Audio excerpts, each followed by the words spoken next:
ආයිබෝවන් ළමයිනේ. හරි. අපි පාඩම අද පටන් ගන්න යන්නේ. ඔයාලා දන්නෝ මේ කාල සීමාව තුළ අපිට ඔබත් එක්ක සජීවී පන්ති කාමරයේදී මුණ ගැහෙන්න නොහැකි වුණා. අපි මේ විදිහට උත්සාහ කරනවා නවීන තාක්ෂණය ඔස්සේ ඔබත් එක්ක සම්බන්ධ වෙන්න. ඉතින් අපි 7 ශ්‍රේණියේ දුවා දරුවෝ ගොඩක් දැන් අපිට පොත කරගන්න පුළුවන් වුණත් තුන්වෙනි වාරයට තියෙන ගොඩක් දේවල් අපිට කරගන්න නොහැකි වෙලා තියෙනවා. ඒක නිසා දරුවනේ අපේ මේ උත්සාහය ඔබත් එක්ක මේ ඔබට මේ දැනුම ලබා දෙන්න. ඒක නිසා මම හිතනවා සියලුම දෙනාම පෙළ පොතත් අරගෙන ඊට පස්සේ ලියන පොතත් අරගෙන පෑනත් අරගෙන පන්තියට සහභාගී වෙයි කියලා. ඉතින් ඒක නිසා මේ දේවල් අරගෙන නැත්තම් සපය ගන්න ඈ.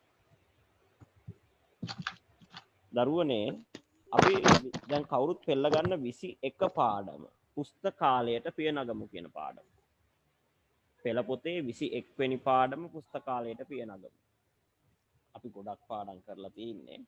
අපි අද මේ පාඩම තමයි කරලා අපි පේපර් එකකට යනවා. මම අද දෙනවා බස්නාහිර පළාත් පේපර් එකක්. ලබන සතියේදී ඒකට උත්තර ලියාගෙන එන්න ඕන. ඒක සාකච්ඡා කරනවා අපි ලබන සතියේදී. දැන් අපේ උත්සාහය තමයි මේ පාඩම කරලා ඒ පේපර් එකේ තියෙන දේව කරුණු කාරණා කීවත් කතා කරලා ලියාගෙන එන්න ඕන විදිය කියලා. පාඩම අද කරන්න. ඒ නිසා මම බලාපොරොත්තු වෙනවා දුවල පුතාලා පෑනක් එහෙම අරගෙන මේ දෙයට සම්බන්ධ වෙයි කියලා. ඒක නිසා දරුවනේ සර් ඔව් කියන්න පුතේ. සර් ඔව් මේ මෙහෙට සර් ගොරවනවා මේ දැන් එන්න වෙන්නේ නැහැ සර්. හරි. මේ පුස්තකාලය ඌ කලී අවුරුත් පොත් අරගෙන නේද පුතේ? කෝචිත පොත් අරගෙන නේද? කතා කරා. චතුනි? ඔව් සර්. හරි. පුස්තකාලය ඌ කලී පොත්පත් සංග්‍රහ ඇතුළු තොරතුරු මූලාස තැන්පත් කර ඇති ස්ථානය කියලා. පුස්තක ධන ආලය තමයි පුස්තකාලය කියලා හඳුන්වලා තියෙන්නේ. ඒතකොට මේ පුස්තකාලයේ වැදගත් තොරතුරු ගැන තමයි කතා කරන්න යන්නේ.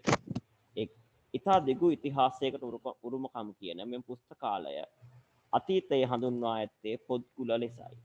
ඔයාලා දන්නෝ දරුවනේ අපේ අතීතයේ අපේ පුස්තකාලය හැඳින්වුවේ පොත්ගුල කියලා. ගොඩක් වෙලාවට විහෙර විහාරස්ථානවල තමයි මේ පොත්ගුල තිබුණේ. ඒක පසු කාලීනවදී පුස්තකයට දක්වන ආදරය නිසා පුස්තකාලය නමින් හැඳින්වුවා. අද වන විට පොත්පත් පමණක් නොව විද්‍යුත් සංග්‍රහ පරිගණක කෘති ආදී විවිධ වූ නවීන මාධ්‍යලයේ තොරතුරු මූලාස තැන්පත් කර ඇති තැනක් බවට පුස්තකාලය පත්ව තිබේ.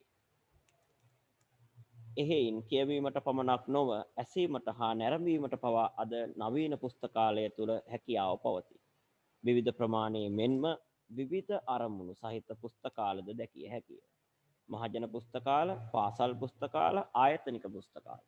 ඔයාලා දන්න මහජන පුස්තකාලයක් තියෙනවා. උඩුගම් ප්‍රදේශෙත් මහජන පුස්තකාලයක් තියෙනවා. ඒ වගේ මහජන පුස්තකාල ලංකාවේ හැම දිශාවකටම විහිදිලා තියෙනවා.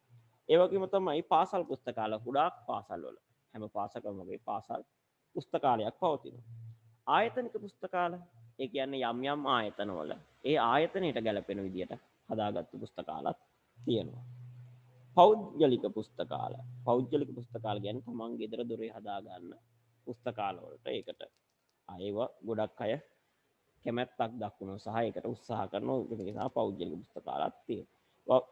වශයෙන් විවිධ වර්ගයේ පුස්තකාල අද අපට දැකගත හැකි අතර ජාතික පුස්තකාල නැත්නම් නැෂනල් ලයිබ්‍රරි පවතින්නේ එක් රටකට එකක් පමණි. ශ්‍රී ලංකාවේ ජාතික පුස්තකාල කොළඹ 7 නිදහස් මාවතේ පිහිටා ඇත. පුස්තකාලයක පොත් එක් විෂය අනුව වර්ග කර තැබීමේ ක්‍රමයක් තිබේ. එය ඩිවී දශම වර්ගීකරණය ලෙස හැඳින්වේ.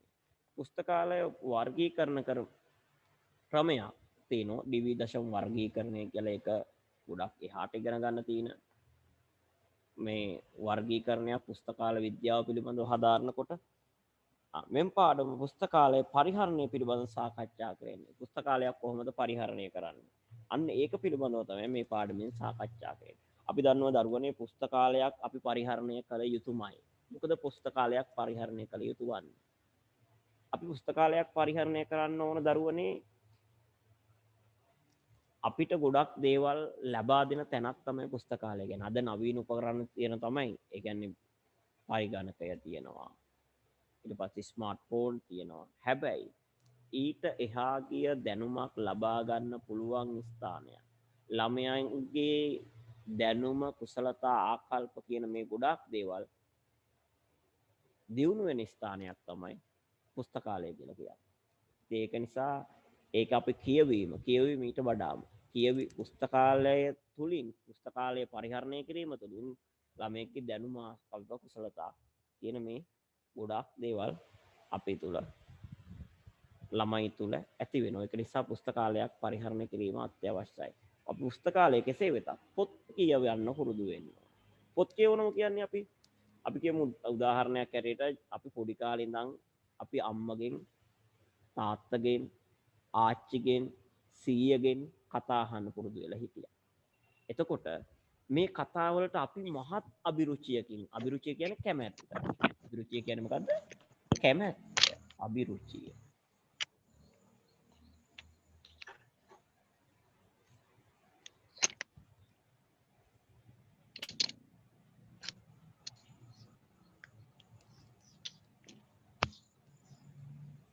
කැමැත්තකින් තමයි අපි අහුම්කන් දුන්නේ. ඒක ටික ටික අපි වෙනකොට අපි පොඩි කාලේ චූටි කතන්දර පොත් කියවන්න පුරුදු වුණා. අපිට කියලා දුන්නා අපි දන්නවා අපිට අම්මලා තාත්තලා චූටි කතන්දර පොත් ගෙනලා දුන්නා. අපි මහා අභිරුචියකින් නැත්තම් කැමැත්තකින් මේ පොත් කියවුවා.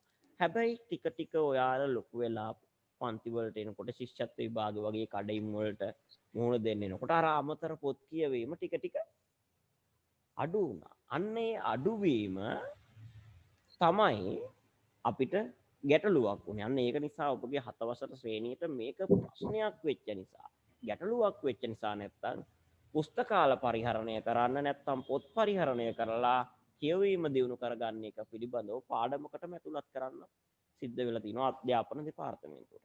අන්න එතකොට ඒක නිසා තමයි අපි පොත් පරිහරණය කරන්න ඉගෙන ගන්න. මේ පාඩමේ එතකොට ප්‍රධානතම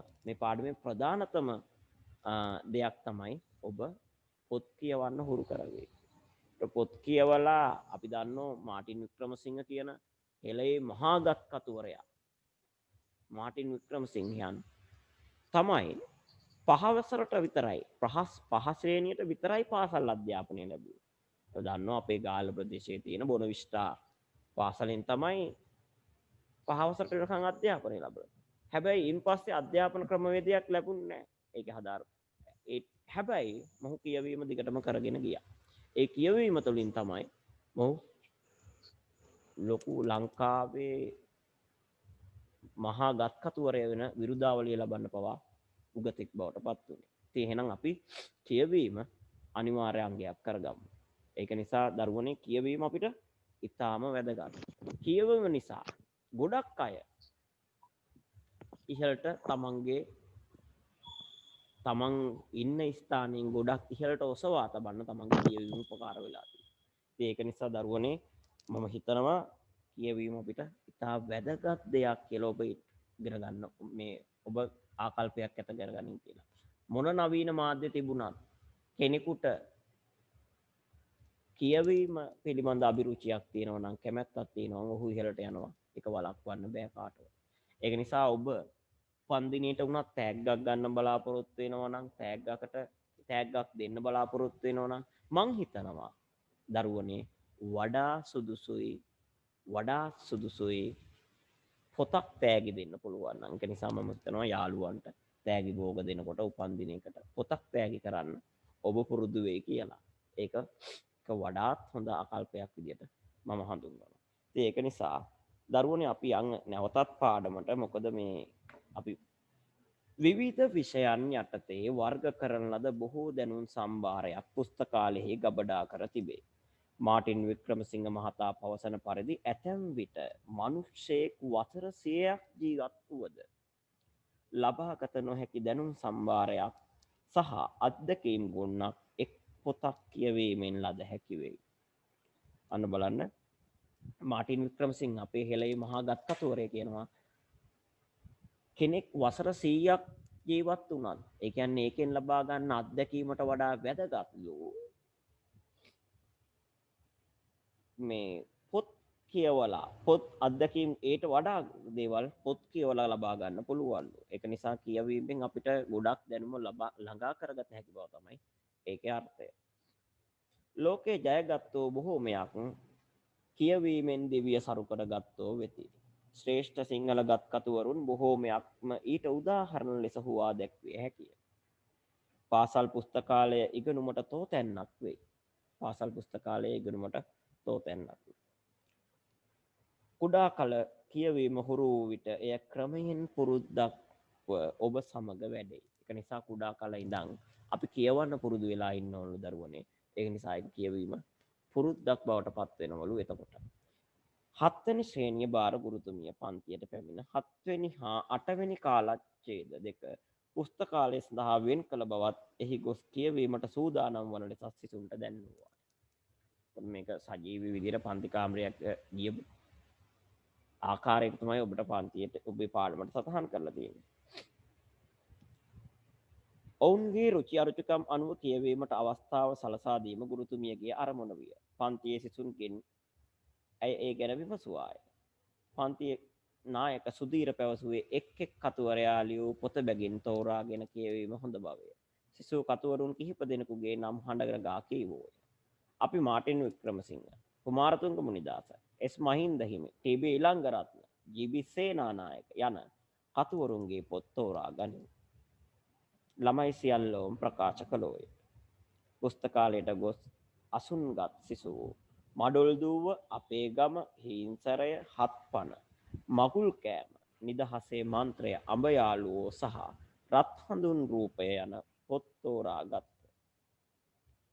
දැන් බලන්න එතකොට මේ මඩොල් දූව, අපේ ගම, හීන්සරය, හත්පන, මගුල් කෑම, නිදහසේ මන්ත්‍රය, අඹ යාළුවෝ, රත් හඳුන් රූපය, ජී.බී. සේනානායක අපි බලුවොත් දැන් මේ මඩොල් දූව ලියනවා මාටින් වික්‍රමසිංහ, අපේ ගමත් මාටින් වික්‍රමසිංහ.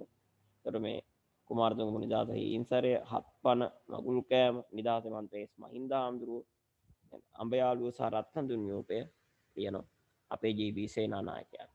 එතකොට මේ වගේ වඩා වැදගත් පොත් මේ කට්ටිය තෝරගන්න. කියවීම පටන් ගැනීමට පෙර ගුරුතුමිය සිසුන් ඇමතුවාය. ඔන්න සිසුන් අමතනවා ගුරුවරිය. කියවීම අත්‍යවශ්‍ය බවත් කියවීමෙන් ප්‍රයෝජන රාශියක් ලබාගත හැකි බවත් ඇය පෙන්වා දුන්නා. ඔන්න කියවීම අත්‍යවශ්‍ය කාර්යයක්. ඒක ගොඩාක් ප්‍රයෝජන ගන්න පුළුවන් කියලා පෙන්වලා දෙනවා. කියවාගෙන යන අතරතුර සිත්ගත් වැදගත් සිද්ධි, ප්‍රධාන චරිත හෝ කතුවරයා ආදී කරුණු සටහන් කර ගැනීමද ඉතා වැදගත් බවයි. ප්‍රධාන චරිතය බලන්න පොතක් කියවනකොට අපි පුරුදු වෙන්න ඕන ක්‍රමයක් මේක. මොකද්ද පොතක් කියවනකොට පුරුදු වෙන්න ඕන ක්‍රමය දරුවනේ? අපි ගාව තියනවා අපි කියවන පොත් පිළිබඳ ලේඛනයක් ලබා ගන්න. නැත්තම් ඔයාලා ගාව තියාගන්න ඕන පොඩි පොතක්. මං හිතනවා මේක මේ කොරෝනා සමයත් එක්ක ඔබට අපට සමාජයේ ගැටෙන්න නොහැකි නිසා මම හිතනවා මේ කාලය ඔබ තෝරගනීවි පොත් කියවන්න වඩාත් සුදුසු කාලයක් විදියට. ඒ නිසා ඔබ නිවසේ රැඳී සිටමින් නිකරුණේ කාලය ගත කරන්න එපා දරුවෝ. මෙන්න හොඳ අවස්ථාවක්. අපි මේ අවස්ථාවෙන් ප්‍රයෝජන ගන්න ඕනේ. ජීවිතේට යම් යම් කඩාවැටීම්, ජීවිතේට යම් යම් බාධක එනකොට අපි ඒ අවස්ථාවක් කරගත්තොත් තමයි දරුවනේ වඩාත් හොඳට ඔබට එකෙන් ජය ගන්න. ඉතින් මේ අවස්ථාව මේ කොරෝනා සමයත් එක්ක මම හිතනවා මේක පොත් කියවන්න වඩාත් සුදුසු කාලයක් කියලා. ළමයින්ට. ඒක කාලය අර්ථාන්විතව භාවිත කිරීමක් කියලා තමයි මම දකින්නේ. ඒ නිසා දරුවනේ ඔබ පොඩි පොතක් අරගෙන ඒක පොත තියලා ඔබ කියවන පොතේ නම මොකක්ද? කවුද මේක ලියපු කතුවරයා? මොනවද මේ පොතේ තියෙන්නේ? අන්න ඒ ගැන පොඩි සටහනක් තියලා තියෙනවා. ඊට පස්සේ පොතේ තිබිච්ච දේ පිළිබඳව දල සටහනක් පොතේ මොන වගේ දෙයක්ද තියෙන්නේ? ඔබ කියවන්නේ කතා පොතක් වෙන්න පුළුවන්, චරිත කතා පොතක් වෙන්න පුළුවන්. එහෙමත් නැත්නම් පරිවර්තන කෘතියක් වෙන්න පුළුවන්. එහෙමත් නැත්නම් අනුවර්තනයක් වෙන්න පුළුවන්. අන්නේ පොතේ නම කවුද පරිවර්තනය කරලා තියෙන්නේ? කවුද මේ පොතේ කතුවරයා ආදී විස්තර ලියන්න ඕන. ඒතර මේ නේද? නැත්තම් මේ කියන පන්තියේ මිස් කියන්නේත් එහෙම තමයි. වෙන කියනවා වැදගත් සිද්ධි. ඒ කියවා පොත කියවගෙන යනකොට ඒක වැදගත් සිද්ධි තිබුණොත් ඉතින් ඒවත් ලියන්න ඕන. ප්‍රධාන චරිත, කතුවරයා ආදී කරුණු සටහන් කරගන්න කියලා තමයි. එතකොට දැන් ඔයාලට යම් කාලයක බැලුවෙන් පස්සේ මම කොච්චර කියවලද කියලා සතුට හිතේවි නේද? කියවන පොත, කතුවරයාගේ නම, කවුද ලිව්වේ, මොන වගේ කරුණුද මේ පොතේ සඳහන් වෙලා තියුනේ, මේක වඩා වැදගත් කරුණු මොනවද, ඒ දේවල් ගැන දල සටහනක් ඔබ ලියා තියෙනවා වඩා වැදගත්. කියවාගෙන යන අතරතුර සිත්ගත් වැදගත් සිද්ධි, ප්‍රධාන චරිත හෝ කතුවරයා ආදී කරුණු සටහන් කර ගැනීමද ඉතා වැදගත් බවත් ගුරුතුමිය කීවා. ශිෂ්‍යයන්ට තමා කැමති පොත් අදාළ රාක්ක වෙත ගොස් තෝරා ගැනීමට ගුරුතුමිය හා පුස්තකාලාධිපතිතුමිය සහාය වූහ. එක් එක් වර්ග යටතේ පුස්තකාලයේ පොත් අසුරා තබා ඇති ආකාරය එහිදී ශිෂ්‍යයන්ගේ අවධානය යොමු වේ. ඔන්න එක් වර්ග කිරීම යටතේ ඔයාලා පුස්තකාලයකට ගියාම විවිධ වර්ග කිරීම් තියෙනවා. අපි දන්නවා නවකතා කියලා තියෙන්න පුළුවන්. නවකතා වෙනම තැන. ඒක සමහර ඒවායි වෙනස් වෙනවා. යෝන් නවකතා කියලා තවත් විදිහට තියෙනවා. ඊට පස්සේ කෙටි කතා පොත් තියෙනවා නේද දරුවනේ. කෙටි කතා පොත් වෙනම තියෙනවා. ඊට පස්සේ පරිවර්තන පොත් තියෙනවා.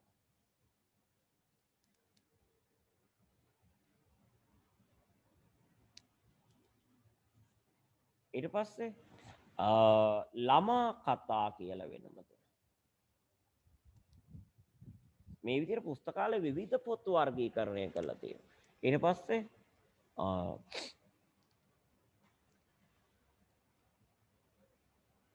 කාව්‍ය පොත්, කාව්‍ය පොත්. ඒ කියන්නේ කවි පොත්. ඉතින් මේ වගේ ඊට පස්සේ සංගරා, පුවත්පත් මේ වගේ පුස්තකාලයක් ගත්තාම ගොඩාක් වර්ගීකරණ යටතේ තමයි පොත් තියලා තියෙන්නේ. මීට අමතරව තව ගොඩාක් තියෙන. ඊට පස්සේ ගත්තොත් අධ්‍යාපනික කියලා වෙනමම තියෙනවා. අධ්‍යාපනික කියලා වෙනමම පොත් වර්ගීකරණයක් තියෙන. ඒක යටතේ ශ්‍රේණි වලට වෙනම තියෙනවා අධ්‍යාපනික පොත්, ඉතිහාසය ආදී විෂයන්, ඉතිහාසය, සිංහල, ඉංග්‍රීසි, ගණිතය ආදී විෂයන් වලට ආදී වශයෙන් නොඑක් විදිහට වර්ග කරලා තියෙනවා පොත් මේ විදිහේ නොඑක් පුස්තකාලයකට ගියන් පස්සේ. එතකොට ඔබට තෝරගන්න ලේසි. එතකොට ඔබ නිවසේ හදනවා නම් පුස්තකාලයක් මේ වගේ පොඩි වර්ග කිරීමකට දාලා තමයි පොත් පුස්තකාලයක් ගොඩනගන්න ඕන. හැබැයි අපිට ගොඩාක් පොත් නැතත් මේ පොත් ටික එකට හරි තියලා අපි පුස්තකාලයක් ගෙදර හදා ගන්නවා නම් වැඩිය හොඳයි.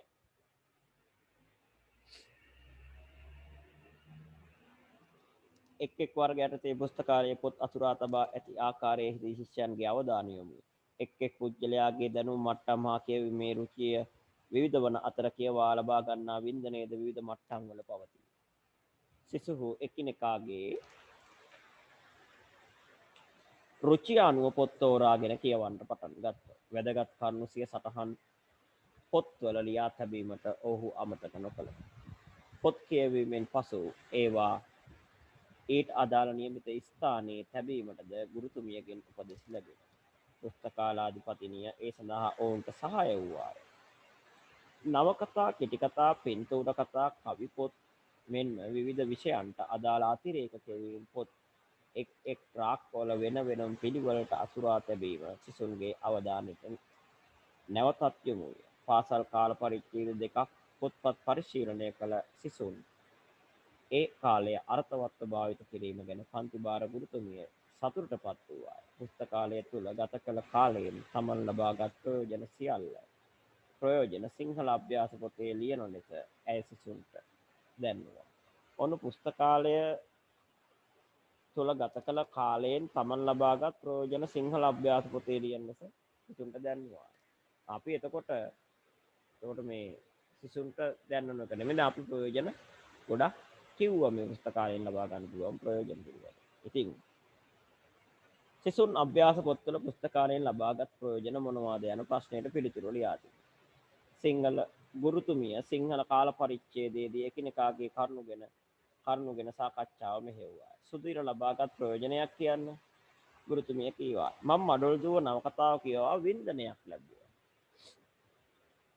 මඩොල් දැන් අපි අන්න පොත් කියවීමෙන් අපිට ලැබෙන එක ප්‍රයෝජනයක් තමයි පොතක් කියවීමෙන් පස්සේ අපිට සතුටක් වින්දනයක් ලැබෙන ජීවිතයට අත්දැකීම් සම්භාරයක් එකතු වෙනවා දරුවෝ.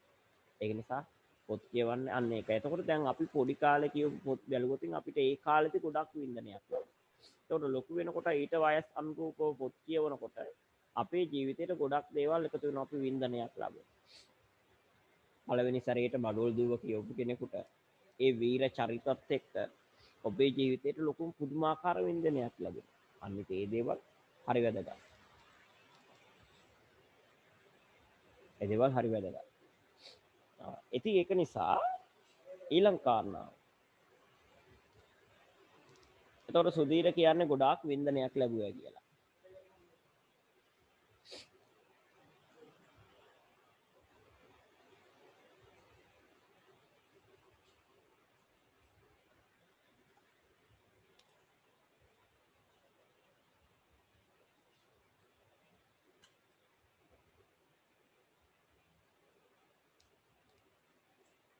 මම මඩොල් දුව නවකතා වින්ද. ඔහු කිව්වේ පොතක් නිවැරදිව පරිහරණය කිරීමට හුරුව ලැබුවායි බුද්ධික කිව්වේ. ඔන්න තවත් වැදගත් කාරණයක් දරුවනේ පුස්තකාලයේ වැදගත් කාරණාවක් තමයි පොතක් නිවැරදිව පරිහරණය කරන්න ඕනේ.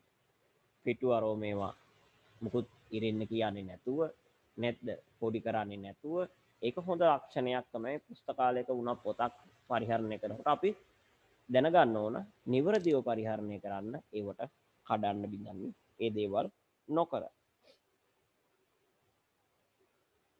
අලුත් දැනුමක් ලබා ගැනීමටත් දැනුම ගවේෂණය කිරීමටත් විමසා බලා තීරණය කිරීමටත් අවබෝධයක් ලැබුවා සුධීර කියනවා. අපහු කාරණයක් කියන සුධීර අලුත් දැනුමක් ලබා ගන්න පොත් කියවීම වැදගත් වුණාලු. ඒක එහෙනම් අපිට පොත් කියවනක වැඩ අලුත් දැනුමක් ලබා ගන්න අපිට ගොඩාක් දැනුම එකතු වෙනවා පොත් කියවීම තුළින්.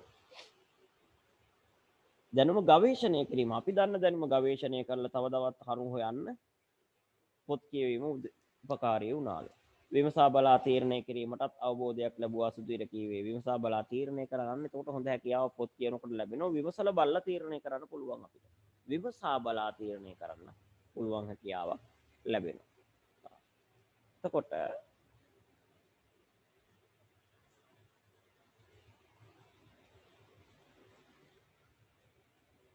ඊළඟ කාරණේ තමයි පුතේ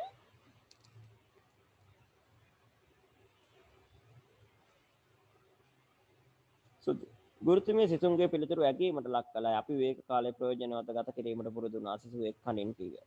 සිසුන් පුස්තකාලය වෙතගෙන ගොස් පොත් පරිශීලනයට යොමු කිරීමෙන් අපේක්ෂිත අරමුණු ඉටු වියයි ගුරුතුමිය සතුටු වූවා. ඊළඟ සතියේ පුස්තකාලයට වෙන් වූ කාල පරිච්ඡේදය ගුරුතුමිය වෙන් කරගත්තේ පුස්තකාලය පරිහරණය කිරීමෙන් දැනුම ලබා පොත්පත් ලියූ උගතුන් ගැන විස්තර කියා දීමට. ඔන්න පුස්තකාලය පරිහරණය කළා උගත්තු බවට පත්වෙච්ච පිළිබඳව කරුණු කියලා දෙන්න තමයි ගුරුතුමිය යොදාගන්නේ එදා පීරියඩ් එකේදී නැත්නම් කාලච්ඡේදයේදී කාලේ. ළමයි අපි අද කතා කරන්නේ කොළඹ මහජන පුස්තකාලයේ ඇති පොත් සියල්ලම කියවා දැනුම ලබාගත් උගතකු වන ජී.බී. සේනානායක මහතා ගැනයි. තම පියාගේ අභාවයෙන් පසුව පාසල් ගමන අතරමඟ නතර වූ ඔහු ඔහුගේ පාසල බවට පත් වූයේ කොළඹ මහජන පුස්තකාලය. ඔන්න දරුවනේ ජී.බී. සේනානායක කියන්නේ අපේ රටේ ප්‍රවීණතම ගත්කතුවරයෙක්. අපේ රටේ බිහි වෙච්ච ප්‍රවීණතම ගත්කතුවරයෙක්. එයාගේ විශ්වවිද්‍යාලය තැනක කතාහන් කරනවා එයාගේ චරිතාපදානයේදී. මගේ විශ්වවිද්‍යාලය මහජන පුස්තකාලයයි කියලා. කොළඹ මහජන පුස්තකාලයේ එවකට තිබිච්ච පොත් සියල්ලම කියවලා ඉවර කරපු කෙනෙක් හැටියට ජී.බී. සේනානායක හඳුන්වනවා. එයාගේම චරිතාපදානයකදී එහෙම සඳහන් කරනවා. එයාගේ පියා නැති වෙන නිසා ජී.බී. සේනානායක පියාගේ අභාවයෙන් පස්සේ බොහෝ ආර්ථික දුෂ්කරතා ජී.බී. සේනානායකට මුහුණ දෙන්න සිද්ධ වෙනවා. ඒක නිසා ඔහුගේ පාසල් ගමන පවා නතර කරන්න සිද්ධ වෙනවා. මෙන්න අපිට ගන්න පුළුවන් හොඳ ආදර්ශ චරිතයක්. එහෙම පාසල් ගමන නතර කරත් තම අධ්‍යාපනය කඩා දමන්නේ නැතුව නැත්නම් කඩා තමන්ගේ අධ්‍යාපනය කඩා ගැන තමන්ගේ අධ්‍යාපනය ළඟා නොකරගෙන හිටියේ නෑ. පාසල් ගමන නැති වුණා කියලා අධ්‍යාපනයට බාධාවක් කරගත්තේ නෑ. ඔහු මොකද කරන්නේ? මේ පාසල් ගමන බාධාවක් නොකර පුස්තකාලය තුලින් දැනුම ලබා ගන්න උත්සාහ කරනවා. ඔහුගේ පාසල බවට පත් වූයේ කොළඹ මහජන පුස්තකාලය. ඔහු සිය පෞද්ගලික අත්දැකීම් විනි විඳිමි අඳුර නැමැති කෘතියේ විස්තර කරනවා. එයාගේ පෞද්ගලික අත්දැකීම් ඔහු ලියලා තිනවා අවසානයේදී පොත් කියවල වැඩි කමටම අවසාන කාලයේ ජීවිතයේදී අන්ධ වෙනවා. ඇස් දෙක පේන්නේ නැති වෙනවා. එයා පොතක් ලියනවා විනි විඳිමි අඳුර කියලා. අන්න ඒ පොතේ සඳහන් කරනවා ඔහුගේ ජීවිතේ පෞද්ගලික දේවල් ගොඩක් දේවල්. තමන්ගේ ඇස් දෙකම අන්ධව සිටියදී විවිධ මාතෘකා ගැන ලබා ඇති දැනුම ඔස්සේ ගලා ආ සිතුවිලි සිය සොයුරිය සමග සොයුරිය සහ ඇගේ දුව ලවා තමන්ගේ සොයුරියයි ඇගේ දුවයි නැත්නම් ජී.බී. සේනානායක මේ සොයුරියගේ දුවයි ලවා කියවා ලියවා ඔහු ග්‍රන්ථ 16ක්ම එළි දැක්වුවා. ග්‍රන්ථ 16ක් එළි දක්වනවා මේ කියන විදිහට ඇස් දෙක අන්ධව සිටියදී. එතකොට බලන්න කොයිතරම් දක්ෂ කතුවරයෙක්ද කියලා. කෙටි කතා පොත් 4ක්, කාව්‍ය ග්‍රන්ථ 3ක්, චරිතාපදාන 3ක් එතුමා රචනා කළා. මගේ විශ්වවිද්‍යාලයේ මහජන පුස්තකාලයයි. අන්න බලන්න එයාගේ ජීවිතයේ පුස්තකාලය මහජන පුස්තකාලය කියලා තමයි ඔහු සඳහන් කරන්නේ. ප්‍රකාශ කළ එතුමා එහි තිබූ පොත් 25000ක්. එහි තිබූ පොත් 25000ක් පමණ මුල් කාලයේදීම කියවුවා. ජීවිතයේ අවසාන කාලයේදී දෙනෙත් අන්ධ වුවත් ලිවීමත් හැරියේ නැහැ. එතුමා තුළ තිබූ අප්‍රතිහත කියන්නේ කඩා වැටෙන්නේ නැති. ඒ කියන්නේ මොන බාධකාවක් ඒ ධෛර්යය කඩා වට ගන්න නැහැ. ඔහුගේ නොපසුබට උත්සාහයක් තියෙනවා. අප්‍රතිහත ධෛර්යය. පුස්තකාලය පරිහරණය කිරීමෙන් ලැබූ දැනුමත් ග්‍රන්ථ නිර්මාණය කිරීමේ ලැබූ කෞශල්‍යත් කියන්නේ දක්ෂතාවයන් නිසාම ඔහු සදා අනුස්මරණීය ලේඛකයෙක්. මීට අමතරව මාටින් වික්‍රමසිංහ සහ කුමාරතුංග මුනිදාස පිළිබඳවත් ඔබගේ අවධානය යොමු කළ යුතුයි කියමින් ඊට පස්සේ තවක් කතුවරු දෙන්නෙක් ගැන කියන කුමාරතුංග මුනිදාසයි මාටින් වික්‍රමසිංහයි කියමින් ගුරුතුමිය සිසුන් සමග සාකච්ඡා අවසන් කළා. පුස්තකාලයට පියනගම යන මෙම පාඩම කියවීම මිනිසා සම්පූර්ණ කරයි යන කියමන සත්‍යයක් බව ඔබට වැටහෙනු ඇත. පාසලේදී අර්ථවත්ව ඵලදායී ලෙස කාලය ගත කළ හැකි හොඳම තැන පාසල් පුස්තකාලය බව ඔබ සිත තුළ ධාරණය කරගන්න. ඔන්න සිත තුළ ධාරණය කරගන්න දෙයක් දෙනවා අපට. මොකද්ද සිත තුළ ධාරණය කරගන්න දෙන්නේ? පුස්තකාලය පාසලේදී විවේක කාලය ඔබ ගත කරනකොට දරුවන. අන්නේ විවේක කාලය ඵලදායීව ගත කරන්න නම් ඔබගේ පාසලේ පුස්තකාලය යොදා ගන්න කියලා තමයි මේදී කියන්නේ. එහෙනම් අපි මේ කාලය තුල පොත් කියවන්න වැඩියෙන් හුරු වෙමු දරුවනේ. අන්න මම බලාපොරොත්තු වෙනවා අපි මේ රටට මේ උදා වෙලා තියෙන වසංගත සමයෙන් අනතුරුව ඔබත් අපත් පන්තියේ සජීවී පන්ති කාමරය තුල දරුවනේ මුණ ගැහෙනකොට ඔබ කියවපු පොතේ නම කවුද ලියපු කතුවරයා මේක මොකක් හරි පරිවර්තනයක්ද නැත්නම් අනුවර්තනයක්ද එහෙම තියලා ඒ අනුවර්තනයක් පරිවර්තනයක් කරලා තියෙනම් කවුද කියලා ආන්නේ වශයෙන් ලියලා තියෙනවා. බලමු පරිවර්තනයක් කියන්නේ මොකද්ද අනුවර්තනයක් කියලා කියන්නේ මොකද්ද කියලාත් මම කියන්න උත්සාහ කරනවා මෙතෙන්දී. පරිවර්තනයක් කියන්නේ පුතේ අපි කියමු වෙනත් භාෂාවක තියෙන වෙනත් රටක ලියවුණු වෙනත් භාෂාවකින් ලියවුණු පොතක් ඒ තියෙන නම් ගම් සහ ඒ සියල්ලම අපිට ඈඳා ගන්නේ නැතුව ඒ විදියටම පරිවර්තනයක ඒ විදියටම ලියා දක්වනවා නම් අපේ භාෂාව වෙනත් භාෂාවක් බවට පත් කරනවා අපි කියන එකට පරිවර්තන කියලා. එහෙමත් නැතුව ඒ තියෙන දේවල් නැවත යම් වෙනස් කිරීම කරලා නම් ගම් අපේ රටට ගැලපෙන විදියට හදනවා. ඒ තියෙන ස්ථාන අපේ රටට ගැලපෙන විදියට හදනවා. හැබැයි මේ වෙන පොතක් අපිට ගැලපෙන විදියට හරිදනවා අපි කියන එක අනුවර්තනයක් කියලා. උදාහරණයකට බැද්දගම නවකතාව ලෙනාඩ් වුල්ෆ් ලියන විලේජ් ඔෆ් ද ජංගල් කියන කෘතිය AP ගුණරත්න AP ගුණරත්න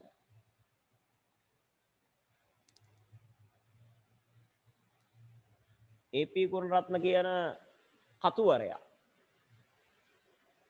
අනුවර්තනයක් කරන බැද්දගම කියලා. අන්න එතකොට ලංකාවට ගැලපෙන විදියට තමයි මේ තියෙන චරිත කුංචි මැණිකාද, ඒකේ ඉන්න හිමියාමිද, බබුන්ද, සිලිඳුද ඒ ලංකාවට ගැලපෙන විදියට යොදාගන්න. ඒ කියන දේවල් ඒකේ තියෙන තමයි මේක අනුවර්තනයක් ලංකාවට ගැලපෙන විදියට වෙනස් කරනවා. ඒ වගේ පරිවර්තන අනුවර්තන කෘති අපි වෙනස හඳුනා ගන්න පුළුවන් වෙනවා. ඊළඟට දරුවනේ එතකොට දැන් අපි මේකේ අවබෝධය ඔබ ගෙදරදී කරන්න ඕන. අවබෝධය අහනවා පුස්තකාලය පරිහරණය කිරීමෙන් සැලකිය යුතු කරුණු 3ක් ලියන්නලු. පුස්තකාලය පරිහරණය කිරීමෙන් ලැබෙන ප්‍රයෝජන 4ක් ලියන්නලු. පුස්තකාලය පොත් අසුරා තබන පිළිවෙල සකස් වන කුමන පදනම් කරගෙනද කියලා අහනවා. අපි ඒක මුලින් කතා කරා.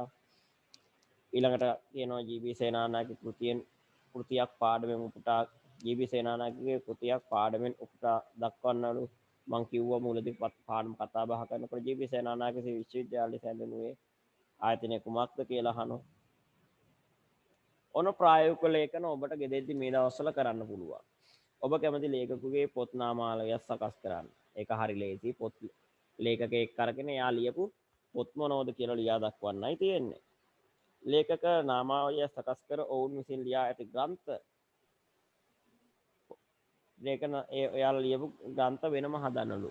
ලේඛන නාමාවලියක සකස් කර ලේඛක නාමාවලිය කියන්නේ අපිගේ මාටින් වික්‍රමසිංහ කුමාරතුංග මුනිදාස ජී.බී. සේනානායක රැපියල් තෙන්නකෝ නාදී ලේඛන නාමාවලියක් හදලා ඉවර වෙලා ඔවුන් විසින් ලියපු පොත් මොනවද කියලා වෙනම හදන්න. ඉතින් මේ වැඩෙත් මම හිතනවා ඔයාලා ගෙදරදී කරයි කියලා මේ සමය. ඉතින් ඔබට බොහෝ තාක්ෂණය ඔස්සේ මේවට ගොඩාක් දේවල් එකතු කරගන්න පුළුවන්. ඒ හරහා වඩා සජීවීව වඩාත් මේ හොඳින් මේ සජීවී තොරතුරු ඔස්සේ නැත්නම් අන්තර්ජාලය ආදී දේවල් සම්බන්ධ කරගෙන මේවට උත්තර ලියයි කියලා මම බලාපොරොත්තු වෙනවා. මම දරුවනේ මේවා අපි ආපහු නැවත පන්තිය පටන් ගත්තායින් පස්සේ මේ දේවල් නැවත අපි බලනවා. ඒක නිසා මේවා අධීක්ෂණය කරනවා. ඒක නිසා මම බලාපොරොත්තු වෙනවා ඔබ මේවා සියල්ල හදාarලා මේ සියල්ලට පිළිතුරු ලියලා තියෙයි කියලා. ඉතින් ඒ බලාපොරොත්තුව තියෙනවා. ඊළඟට පුතේ අපි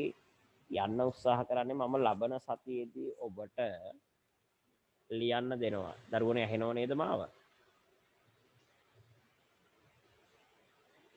පොඩි කාලගුණික වෙනස් වීමක් තියෙනවා. සමහර ළමයින්ට පොඩි අපහසුතාවයකුත් තියෙනවා. ඒක නිසා මම දන්නවා. හැබැයි ඔබට මං හිතනවා මාව ඇහෙනවා කියලා. සමිදු ඇහෙනව නේද? සමිදුට මාව ඇහෙනවද? කතා කරා? ඔව් සර්. හරි. ලබන මම පුතේ ඔයාලට මේ සතිය ඇතුළත ලබන සතියේදී අපි ඔන්ලයින් ක්ලාස් එකකින් හමු වෙනකොට පේපර් එකක් දානවා. ප්‍රශ්න පත්‍රයක් දානවා. ඒ ප්‍රශ්න පත්‍රයට ඔයාලා පිළිතුරු ලියන්න ඕන. පිළිතුරු ලියනකොට එතකොට මම ලබන සතිය තුලදී ප්‍රශ්න පත්‍රය සාකච්ඡා කරනවා. එතකොට ඔයාලා මේ ප්‍රශ්න පත්‍රයේ සියල්ලටම පිළිතුරු ලියලා ඉන්න ඕන මාත් එක්ක ප්‍රශ්න පත්‍රය සාකච්ඡා කරන්න නම්. ඉතින් ඒක නිසා ඒකේ රචනා ටික කොහොමද ලියාගන්නේ? ඒකට කෙටි ප්‍රශ්න 20යි. අපි දන්නවා අපිට දෙවන වාරයේ ප්‍රශ්න පත්‍ර වලට උත්තර ලියන්න බැරි වුණා. එතකොට මේක දෙවන වාර ප්‍රශ්න පත්‍රයක් තමයි ඔබට දෙන්නේ. ඒකට ඔබ ගෙදරදී ලියන්න ඕන. ඔබ දන්න විදිහට පොතෙන් කරුණු හොයලා සහ මේකට පුළුවන් තරම් උත්තර සියලුම ප්‍රශ්න වලට ලියන්න. එතකොට ලබන සතියේ සාකච්ඡා කරනකොට ඒක කවුරුත් ලියලා දුන්නාම තමයි අපිට දරුවනේ ඒක ගොඩක් ලේසි වෙන්නේ. මේ බලන්න ලබන සතියේ ලියන්න තියෙන ප්‍රශ්න වලින් මම දෙවෙනි කොටසේ ප්‍රශ්න කීපයක් අද සාකච්ඡා කරනවා.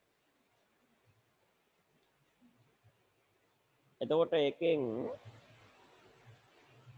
අපි දන්නවා දරුවනේ දැන් මේ සමහරලාට ප්‍රශ්න පත්‍ර රටාව පිළිබඳවත් ගැටලු තියෙන නිසා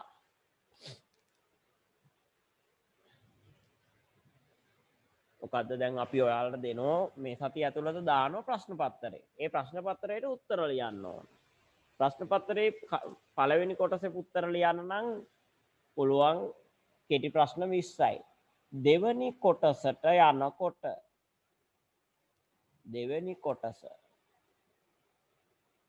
දෙවෙනි කොටස දරුවනේ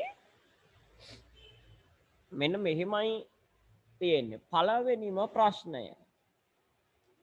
පළවෙනිම ප්‍රශ්නය අහන්නේ කණ්ඩායම් ඔබ පන්ති කාමරයේදී කරපු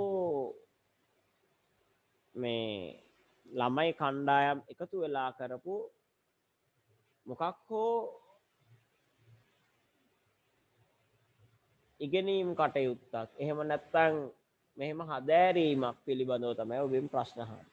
ඒ හැම ප්‍රශ්නයකටම ලකුණු දෙකක් එකක් වගේ කෙටි ප්‍රශ්න වලට උත්තර ලියන්නයි තියෙන්නේ. මෙන්න මෙහෙම මම බලමු මේකේ තියෙන විදිහට ගත්තොත් පළවෙනි ප්‍රශ්නේ ඔයාලට ලබන සතියේදී ලියන්න දෙන ප්‍රශ්න පත්‍රයේ ඔබ පන්තියේ කරන ලද නිවේදන වැඩසටහන ඇසුරෙන් පහත සඳහන් ප්‍රශ්න වලට පිළිතුරු ලියන්න කියලා තියෙනවා. ඔබ කණ්ඩායම ඉදිරිපත් කළේ කුමක් සම්බන්ධ නිවේදනයක්ද? නිවේදනය සකස් කිරීමේදී ගුරුවරයා ඔබට දුන් උපදෙස් දෙකක් ලියන්න. නිවේදනය ඉදිරිපත් කිරීමේදී ඔබ සැලකිල්ලටගත් කරුණු 3ක් ලියන්න. නිවේදන වැඩසටහන ඉදිරිපත් කිරීමෙන් පසු ඔබ ලැබූ කුසලතා දෙකක් ලියන්න. ඔබ පාසලේ පැවැත්වීම නියමිත චිත්‍ර ප්‍රදර්ශනය පැවැත්වෙන දිනය දැනුම් දීමට නිවේදනය සකස් කරලා. දැන් මේවා අපි කරන්න බැරි වෙලා තියෙන පන්ති කාමරයේ දේවල්. හැබැයි ඔබ මේවා අනුමාන කරලා මේවට කෙටි උත්තර ලියන්න ඕනේ. අපි ඒවා සාකච්ඡා කරනවා. ඔබට පාසලේදී අසන්න ලැබුණු නිවේදන මාතෘකා 4ක් විතර අපි මේ නිවේදන පාඩම කරා. හැබැයි ඔබට නිවේදන ලියාගෙන එන්නත් දුන්න ප්‍රායෝගික අභ්‍යාසවල තියෙනවා. ඒක නිසා මේ පාඩම මේ ප්‍රශ්න අපහසු වෙන එකක් නෑ. අපි මේක ඉන්ටර්නෙට් එකේ ඔබට බලා ගන්න පුළුවන් විදිහට දානවා. ඊළඟට තියෙනවා දෙවෙනි ප්‍රශ්නේ. දරුවනේ ප්‍රශ්න පත්‍රයක ඔබට ලැබෙන ප්‍රශ්න එකක් තමයි පළවෙනි කොටස. අපි ලැබෙන පළවෙනි කොටස තමයි සාහිත්‍ය. පළවෙනි කොටස නෙමෙයි ඒ හදාරන්න තියෙන එකක්. ඔයාලගේ පෙළ පොතේ තියෙන ඔබ 6 7 8 9 10 11 මේ හැම පන්තියකදීම සිංහල භාෂාව හදාරනකොටම අපිට හදාරන්න සිදුවෙන එකක් තමයි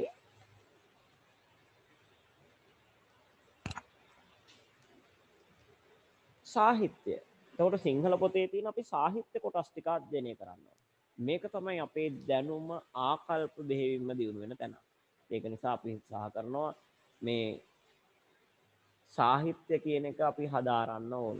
ඒකට සාහිත්‍ය අපි බැහැර පොත්පත් කියවන්නත් ඕන. එතකොට මේ පාඩමේ අරමුණත් ඒකමයි පුස්තකාලයේ තියෙනකම කියන්නේ. ඔබේ ජීවිතයට ලබා ගන්න පුළුවන්, ඔබ ඉහළට යන්න ලබා ගන්න පුළුවන්. ඔබේ ජීවිතය ඉහළට ගෙනියන්න පුළුවන්. ලොකු ඉනිමගක් තමයි සාහිත්‍ය හදාරලා ඒ පොත්පත් පිළිබඳව ඔබ හදාරනවා නම්. ඊළඟට ව්‍යාකරණ කොටස් තියෙනවා.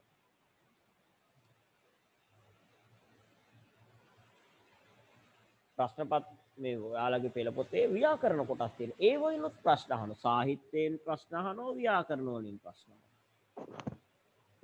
අපි ව්‍යාකරණ ටියුට් දීලා ගොඩාක් දේවල් කතා කරා. ඊළඟට ඔබෙන් අහනවා රචනාව. මේකත් වැදගත් ප්‍රශ්නයක්. ලකුණු ගොඩක් ලැබෙන ප්‍රශ්නයක්. ඉතින් අපි ඒකට ලොකු අවධානයක් යොමු කරන්න ඕනේ. ලකුණු 20කට කිට්ටු වෙන්න ඔබට විභාගෙදී ලැබෙන රචනාව. ඊළඟ කාරණාව තමයි කවි. පොතේ තියෙන කවි. ඒ වයින් ප්‍රශ්න අහනවා. එතකොට ඒ වයින් ලියන්නත් පුළුවන් වෙන්න ඕන. සාහිත්‍යයෙන් අහනවා, ව්‍යාකරණ කොටස් අහනවා, රචනා වලින් අහනවා, කවි වලින් අහනවා. ඊළඟට තමයි ප්‍රායෝගික ලේඛන. ප්‍රායෝගික ලේඛන වලට අහන මෙන්න මේ කොටස් පහයට තමයි ඔබට ප්‍රශ්න පත්‍රය සකස් වෙන්නේ. ඉතින් මම මේක යන්නේ වඩා වැදගත් මාතෘකාවක් වෙන රචනාව පිළිබඳව කතා කරන්නේ. ලබන සතියේදී ඔයාලා ප්‍රශ්න පත්‍රයට උත්තර ලියනකොට රචනාවට උත්තර ලියන්නත් ඕන. දැන් මට බලන්න වෙන්නේ නැහනේ. හැබැයි නැවත පන්ති පටන් ගන්නකොට අපි මේවා බලනවා. මේවට උත්තර ලියලා තියෙනවා. ඒක නිසා මම මේ මග පෙන්වීමක් කරන්න යන්නේ මේ කියන දැන් ලබන සතිය ඔයාලා ලියාගෙන එන්න ඕන ප්‍රශ්න පත්‍රයේ රචනා කොටසට මග පෙන්වීමක් කරා. ඒක පළවෙනි එක විදියට හඳුන්වලා දීලා තියෙනවා. වැඩි හිටියන් රැක බලා ගනිමු. දැන් ඔන්න කොලයක් අරගෙන ලියන්න ඕන. Tamanට කැමති මාතෘකාව තෝරගන්න පුළුවන්. හැබැයි ඔන්න කොලයක් අරගෙන මේ දේවල් සටහන් කරගන්න ඕන දරුවන. පළවෙනි මාතෘකාව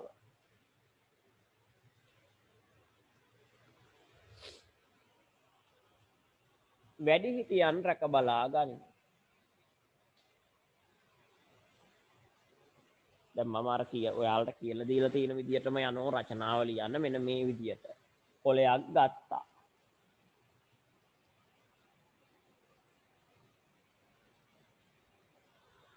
වැඩි හිටියන් රැක බලා ගනිමු.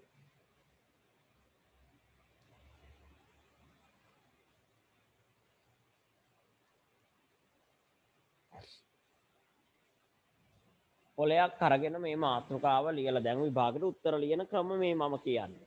මෙහෙම තමයි විභාගෙදී රචනාවට වඩා වැදගත් තැනක් දෙන්න ඕනේ. ඉතින් අපේ අය ගොඩාක් අය තමයි ගත්ත මාතෘකාව තෝරගත්ත මාතෘකාව කල්පනා කර කර ලියන්න යන්නේ. ඔන්න කල්පනා කර කර ලියනකොට මොකද වෙන්නේ? මතක නැහැ කරුණු. සමහර කරුණු ලියාගෙන යනෝ ටිකක් අවදගත්. වෙන්න බුලේ තවත් ටික වෙලාවකින් අපිට මතක් වෙනවා වඩා වැදගත් කරුණු. එතකොට මොකද වෙන්නේ? අනේ ඒක ලියා ගන්න වෙලාවන් අර අවදගත් කරුණු කලින් ලියලා වැදගත් කරුණු පස්සට එනවා. එතකොට ඔන්න අපිට මොකද වෙන්නේ? රචනාව වඩා සාර්ථක නැහැ. එහෙනම් වඩා සාර්ථක රචනාවක් වෙන්න නම් අපි මොකද්ද කරගන්න ඕන? විනාඩි 5ක් 10ක් අරගෙන මම මෙතෙන්දි ටිකක් වැඩිපුර වෙලාව ගන්න පුළුවන්. හැබැයි විභාගෙදී විනාඩි 5ක් 10ක් අරගෙන ඔබ තෝරගන්න මාතෘකාව ඔබ රචනාව ලියන්න තෝරගන්න මාතෘකාවට දල සටහනක් ඇද ගන්න ඕන. කොහොමද දල සටහනක් ලබා ගන්න? කොහොමද මාතෘකාව දල සටහනක් හදාගන්න කියන තමයි මේ එතකොට දල සටහනක් හදාගෙන ඒවා වැදගත් පිළිවෙලට අංක කරගත්තයින් පස්සේ ඔබට පුළුවන් මේ රචනාව ඉක්මනට ලියාගෙන යන්න පුළුවන්. කාලය ගත මතක් කර ඉන්න ඕනේ නැහැ. රචනාවට කරුණු මතක් කර ඔළුව නිකට යත ගහගෙන එහෙම මතක් කර ඉන්න ඕනේ නැහැ. මේ වගේ හැමදාම තමන් ලියා තෝරගත්ත මාතෘකාවට දල සටහනක් හදාගත්තයින් පස්සේ ඒක ඊට පස්සේ වැදගත් පිළිවෙලට අංක කරගත්තයින් පස්සේ පුළුවන්. එතකොට අපිට පුළුවන් මේ වගේ එකක් නම් වැඩි හිටියන් යනු කවුරුන්ද?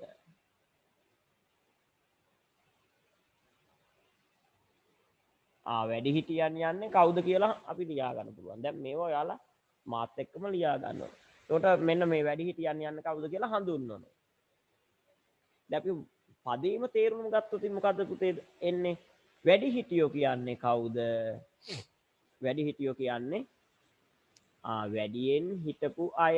වැඩි හිටියෝ කියන්නේ කවුද? වැඩියෙන් හිටියනම්. වැඩියෙන් හිටියනම් අපි ඒ අයට කියනවා වැඩි හිටියෝ කියලා. එතකොට අපිට වඩා වයසින් වැඩි අය තමයි වැඩි හිටියෝ කියන්නේ.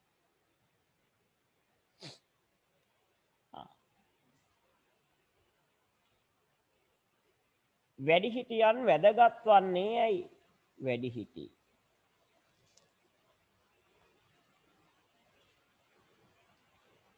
වැඩි හිටියන් වැදගත් ඇයි? ඔන්න වැඩි හිටියෝ කියන එක ගැන පොඩි හැඳින්වීමක් කරා. මම කිව්වා වැඩියෙන් හිටියපු නිසා වැඩි හිටියෝ කියලා. එතකොට අපට වඩා වයසින් වැඩි නම් ඒ අය වැඩි හිටියෝ. වැඩි හිටියන් ඇයි සමාජයකට වැදගත් වන්නේ? අපිට ගොඩාක් දැනුම් අපට ළඟා කරගත හැකි. අපේ ජීවිතයට අත්දැකීම් දැනුම් ළඟා කර දෙන එක කොට්ටාසයක් තමයි වැඩි හිටියෝ. මේ සමාජයේ දරුවනේ මේ එකිනෙකාට සලකගෙන නැත්නම් එකිනෙකාට උදව් කරගනිමින් ජීවත් වෙන සම අපිට වැඩිහිටියන්ගේ උදව් උපකාර නැතුව පොඩි කාලේදී හැදිලා වැඩෙන්න බෑ. ඔයාලා දන්නවා. ඒ කාරණාව ගැන ඔයාලා දන්නවා. ඔයාලා පොඩි කාලේ ඉඳන් ඔයාලගේ වැඩිහිටියෝ ප්‍රධානම විදියට ඉන්න අම්මා තාත්තා ඔයාලව රැක බලා ගත්තා. ඒකට ඔයාලගේ දෙමව්පියෝ ඔබ රැක බලා ගත්තේ බොහොම දැන් පොඩි කාලේ ඉපදුණු කාලේ ඔයාලට නැකිට ගන්න තියා හැරෙන්නමත් බෑ. ඒකට මේ අය තමයි රැක බලාගත්තේ. ටික ටික ඔබට හොඳින් මේ ඔබට ඇවිදින්න පුළුවන් වෙනකම් ගොඩාක් කරුණු ගොඩක් දේවල් අපිට ළඟා කරලා දුන්නේ මේ වැඩිහිටියෝ. නැත්තම් අම්මා තාත්තා. ඊට පස්සේ සමාජයේ ඉන්න වැඩිහිටියෝ අපිට උදව් කරන්නේ නැන්ද මාමා ගොඩාක් අය උදව් කරා. ජීවිතේ අපි ටික ටික දැනුම් තේරුම් තියෙන වයසට එනකම් මේ වැඩිහිටියෝ අපේ ජීවිතේට ලොකු අත්වලක් වෙනවා. ඒකට කෙනෙක්ගේ ජීවිතේ නගා සිටුවා ගන්න වැදගත් වෙන කොටසක් තමයි වැඩිහිටියෝ. ඔවුන් ලබාගත් ජීවිතයේ අත්දැකීම් සම්භාරයන් අපිට ලබා දෙනවා. එහෙනම් වැඩිහිටියෝ වැදගත් අපේ ජීවිතේ ගොඩනගා ගන්න ඕන් අපිට මහ ශක්තියක් වෙනවා. මේ ගැන අපි පැහැදිලි කරන්න ඕනේ. ඊට පස්සේ අපි ලියන්න පුළුවන් වර්තමානයේ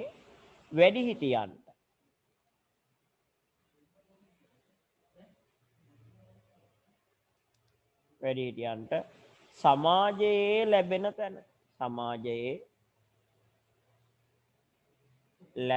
තැන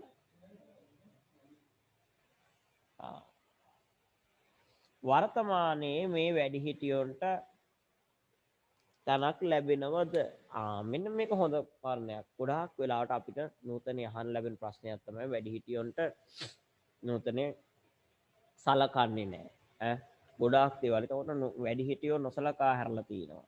සමහර රටවල මේ කොරෝනා ප්‍රශ්න වගේ දේවල් වලින් වැඩිහිටියෝ ගොඩාක් අය මේ යනවා. ඒ අයට සමහරලාට සමහර රටවල රැකවරණය ලැබෙන්නේ. හැබැයි ඒ අයගෙන් තමයි ඒ අය නිසා තමයි අපි අද මේ ලොකු මහත් වෙලා ඉන්නේ. යාළගෙන් ගොඩාක් දැනුම් සම්භාරයක් අපි එකතු කරගෙන තියෙනවා දරුවනේ. හැබැයි ඒ දේවල් ගැන නොතකා වැඩිහිටියන්ට අද සමාජයේ මහා ඛේදනීය තත්ත්වයක් උදා වෙලා තියෙනවා. ඒක නිසාම බිහි වෙලා තිනවා ඔයාලා දන්න විදිහට වැඩිහිටි නිවාස. එතකොට මේ වැඩිහිටි නිවාස වලට කොටු කරලා වැඩිහිටියෝ හදන නැත්තම් රැක බලා ගන්න හදන බටහිර ක්‍රමේ අපේ ලංකාවට ගැලපෙන්නේ නැහැ. බටහිරට ගැලපෙන්නේ නැහැ. හැබැයි උගේ ක්‍රම අපිත් වැළඳගෙන තියෙන. ඉතින් මේ ලංකාව වැඩිහිටි නිවාස හදන්න තැනක් නෙවෙයි. වැඩිහිටියන්ට සලකන පුද්ගලයෝ බිහි කරති. මේ අධ්‍යාපනය තුළින් දරුවනේ වැඩිහිටියන්ට සලකන ළමා පරපුරක් බිහි කරොත් එයාලා තමන්ගේ වැඩිහිටියන්ට සලකන්න පුරුදු වෙනවා. එතකොට ලංකාවේ හැම කෙනාම වැඩිහිටියන්ට සලකන අය වුණොත් මේ වැඩිහිටි නිවාස වැඩක් වෙන්නේ නෑ. ලංකාවේ වැඩිහිටි නිවාස තුරන් කරන්න පුළුවන්. හැබැයි මෙන්න වැඩිහිටියන් රැක බලා ගන්න එක අද වෙලා. හැබැයි වැඩිහිටියෝ අපි රැක බලා ගන්න ඕන අපේ ජීවිතේට යාලා අපේ ජීවිතේ ගොඩනගා ගන්න යාලා අපට උදව් කරපු අය නිසා අපි වැඩිහිටි නිවාස හදන්න නෙමෙයි උත්සාහ කරන්න ඕන. වැඩිහිටි නිවාස වලට වැඩිහිටියෝ ගාල් කරන්න නෙමෙයි උත්සාහ කරන්න. වැඩිහිටියෝ රැක බලා ගන්න. එහෙනම් මෙන්න මාතෘකාව අපේ වැඩිහිටියන් රැක බලා ගන්න. එතකොට අපට පුළුවන් මොනවද? අපට හැකි දේ වැඩිහිටියන් වෙනුවෙන් කරන්න.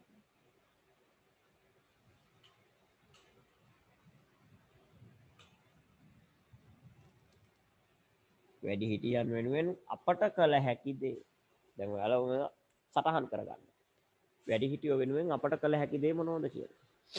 ඉතින් ඒක නිසා වැඩිහිටියෝ වෙනුවෙන් අපට කරන්න පුළුවන් දේවල් ගොඩක් තියෙනවා දරුවෝ. අපි සමාජය දැනුවත් කරන්න පුළුවන් වෙනවා. අපට සමාජය අපිට පුළුවන් නම් ළමා සමාජ වගේ දේවල් තුලින් අපි මේ රචනාවේ ලියන දේවල් ගොඩක් ලියන්න. ළමා සමාජ වගේ දේවල් තියෙන දරුවනේ අපිට පුළුවන් ඒව තුලින් වැඩිහිටියන්ගේ අගය පෙන්වලා දෙන්න. ඉතින් රජයටත් පුළුවන්. රජයට පුළුවන්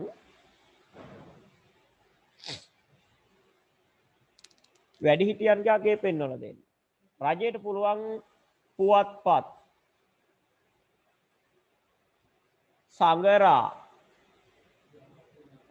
මේ දේවල් තුලින් වැඩිහිටියන්ගේ පෙන්න වැඩිහිටිය රජයට පුළුවන්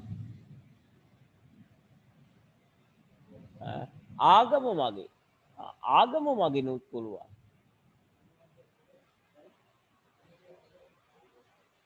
ආගම මගිනුත් පුළුවන් වැඩිහිටියන් දැන් ඔබගේ ආගම බුද්ධාගම වෙන්න පුළුවන් ක්‍රිස්තියානි වෙන්න පුළුවන් නැත්තම් කියන්නේ හින්දු වෙන්න පුළුවන් මේ මොන හෝ ආගමකින් වැඩිහිටියන් රැක බලා ගන්න තියෙනවා එතකොට ඒ ආගමික පූජකවරු වෙන්න පුළුවන් නැත්තම් හාමුදුරුවරු වෙන්න පුළුවන් අන්නේ වැඩිහිටියන් රැක බලා ගැනීමේ අගය ගැන ඒ පූජකවරු අතරින් විතර කියවන්න බණ දහම වල දේශනා අන්නේ ඒ දේවල් කොඩි කාලේ ඉඳන් ළමා සිත්වලට ආකල්පගත කරන්න පුළුවන් වුණොතින් වැඩිහිටියෝ රැක බලා ගන්න එක අපිට මහත් ප්‍රශ්නයක් වෙන්නේ නැහැ. වැඩිහිටියන් රැක බලා ගැනීම පිළිබඳ මෙන්න මේ වගේ ආගම තුලින් කරන්න පුළුවන් දේ, රජය වගින් කරන්න පුළුවන් දේ, ඔබට කළ හැකි දේ අවසානයේ පොඩි යෝජනාවකුත් කරනවා. රචනාව.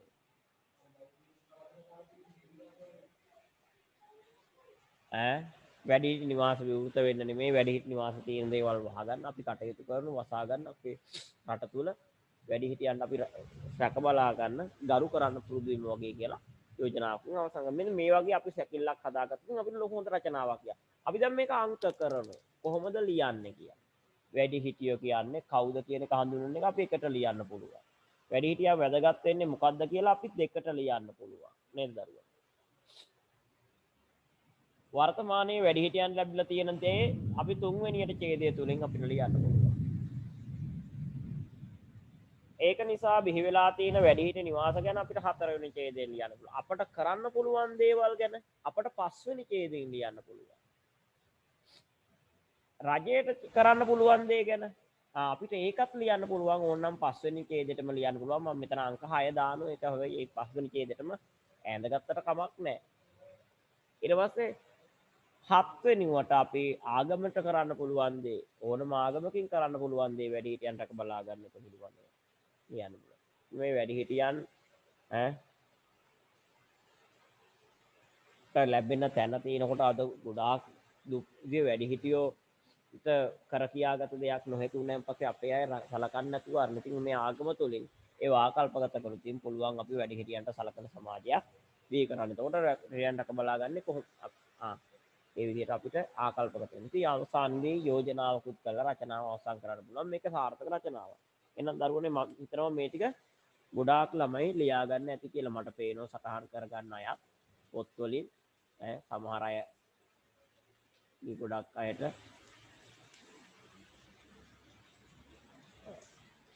අපිත් එක්ක සම්බන්ධ වෙන ළමයි ගොඩක් ඉන්නවා. ඒ අය අපිට පේනවා. ඉතින් ඒක නිසා වැඩිහිටියෝ රැක බලා ගැනීම පිළිබඳව මම හිතනවා මේ ටික සටහන් කරගන්න ඇති කියලා ඔබ. අපි එතකොට මේක ඔබ කැමති නම් මේ මාතෘකාවට රචනාවක් ලියන්න පුළුවන්. අපි යන් ඊළඟ මාතෘකාවට.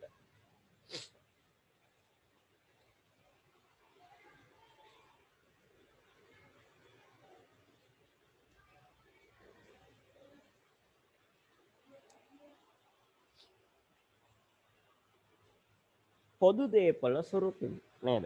දෙවෙනි මාතෘකාව තමයි පොදු දේපල සුරුතුන්. මේක නම් ගොඩාක්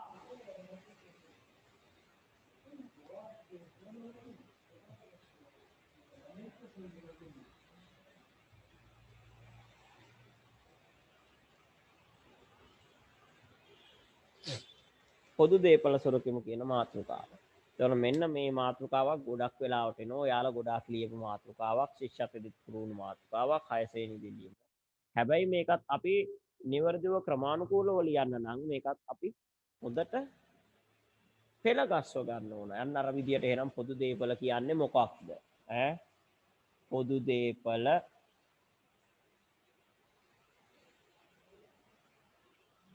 යනු නැත දේපල යනු පොදු දේපල යනු කුමක්ද?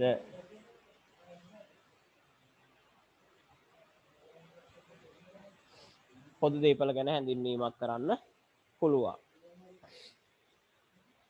එතකොට පොදු දේපල කියන්නේ අපි පොදුවේ ජනයා පාවිච්චි කරන ජනයා පාවිච්චි කරන දේපල වලට කියන අපි පොදු දේපල කියන්නේ. ඇයි පොදු දේපල නේද? වර්තමාන පොදු දේපල වලින් ලැබෙන ප්‍රයෝජන ලියන්න පුළුවන්. උදාහරණයක් හැටියට අපි බස් එකෙන් ගමන් බිමන් කරනවා අපිට ඒක පොදු දේපලක් විදියට බැහැෙන වැදගත් වෙන කාරණාවක්. ඊට පස්සේ ඔබේ ගමේ තියෙනවා පොදු අයට පාවිච්චි කරන්න පුළුවන් විදිහට පුස්තකාලයක පොදු දේපලක්, පාසල පොදු දේපලක්. මේ දේවල් සුරකින්න ඕන. ඉතින් පොදු දේපල සුරකීම ගැන තමයි ඊළඟට කියන්නේ. පොදු දේපල ප්‍රයෝජන. එතකොට අද වන විට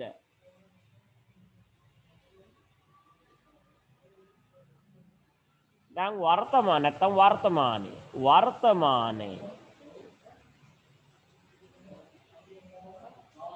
වර්තමානයේ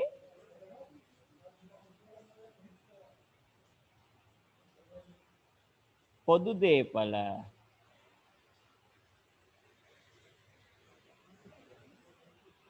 වලට නැත්තම් පොදු දේපල වර්තමානයේ පොදු දේපල තත්ත්වය වර්තමානයේ වෙනකොට පොදු දේපල ගොඩාක් අය මොකද වෙලා තියෙන්නේ මේවා කඩා බිඳ දමන්න විනාශ කරන්න උත්සාහ කරලා තියෙනවා. ඉතින් ඒක නිසා මේ වගේ දේවල් ගොඩාක් නැත්නම් ඔබට ප්‍රවෘත්ති වලින් අසන්ට දකින්න ලැබෙනවා. ඒක නිසා පොදු දේපල මේ වගේ ලොකු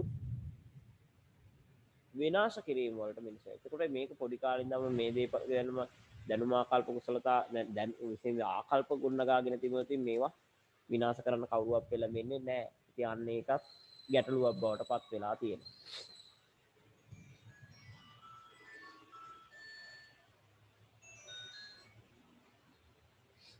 ඊළඟ කාරණාව තමයි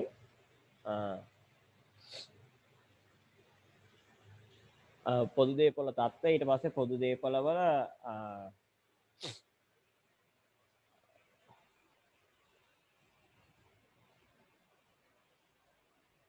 පොදු දේපල සුරකිය යුත්තේ ඇයි?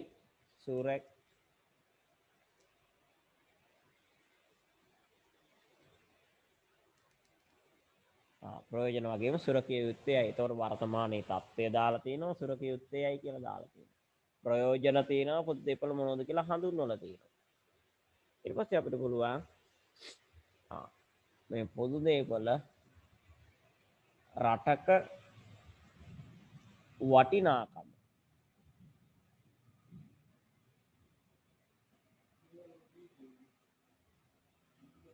ගොඩනගා ගන්න පුළුවන් දෙයක් තමයි පොදු දේපල කියන්නේ. පොදු දේපල පරිහරණය කරන විදිය අනුව මිනිස්සු ඒ රටේ වටිනාකම ගොඩනගනවා. අපි වෙන රටකට ගියොත් සිංගප්පූරු වගේ රටකට ගියොත් ඒ කට්ටිය පොදු දේපල මොනතරම් භක්තියකින් වගේ ආරක්ෂා කරගන්නවා. අපේ රටේ ගොඩක් අය එහෙම කරද්දී ඇතැම් අය මේක විනාශ කරන්න කටයුතු කරනවා. එන්නේ ඒක නිසා ඒ රටක වටිනාකම ගොඩනගෙන්නේ ඒ දේවල් ආරක්ෂා කර ගැනීම උත්සාහ තමයි. ඒක රටක දියුණුව වෙන්න රටක දියුණුව ළඟා කරගන්න. දියුණුව ළඟා කරගන්නත් පොදු දේපල සුරකීම වඩා වැදගත් වෙනවා. පොදු දේපල විනාශ වුණොත් ඒකට ඔබගේම බදු මුදල් තමයි වැදගත් වෙන්නේ. ඔබට ඔබගේම අය කරන මුදල් තමයි වැය වෙන්නේ. ඒක නිසා පොදු දේපල අපි රැක ගන්න ඕනේ. එහෙම වුණොත් රටක දියුණුවට හේතු වෙනවා. ඒක රටක දියුණුවට හේතු වෙනවා පොදු දේපල රැක ගැනීම. ඒතර අපිට තවත් පුළුවන් පොදු දේපල යටතේ කතා කරන්න. ගොඩක් දේවල්. නේ.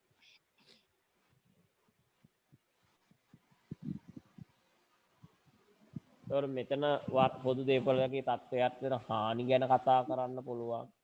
ඒතර පොදු දේපල රැක ගන්න රජයට කරන්න පුළුවන් දේවල් මොනවද? රජයට පොදු දේපල රැක ගන්න කරන්න පුළුවන් දේවල් මොනවද?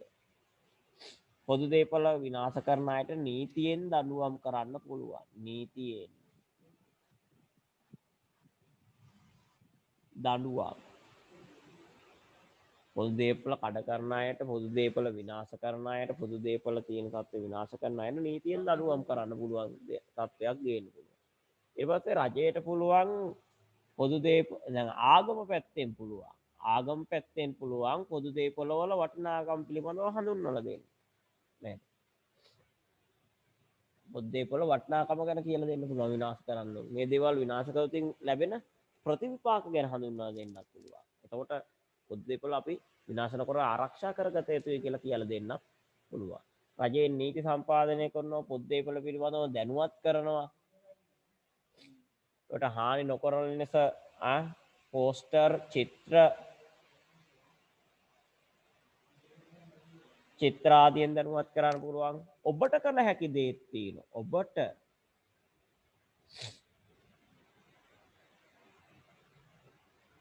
ඔබට කළ හැකි දේ.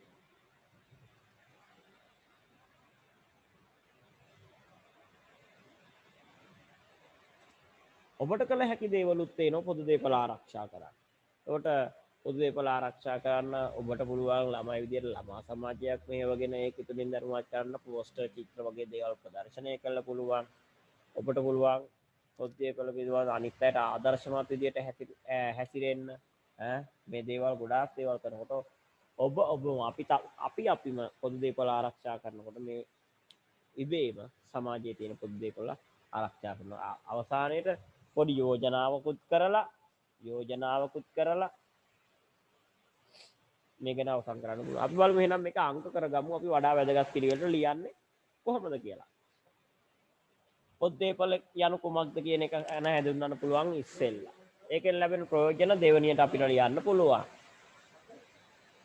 වර්තමානයේ අත් වෙලා තියෙන දේ පිළිබඳව ලියන්න පුළුවන් තුන් වෙනුවට.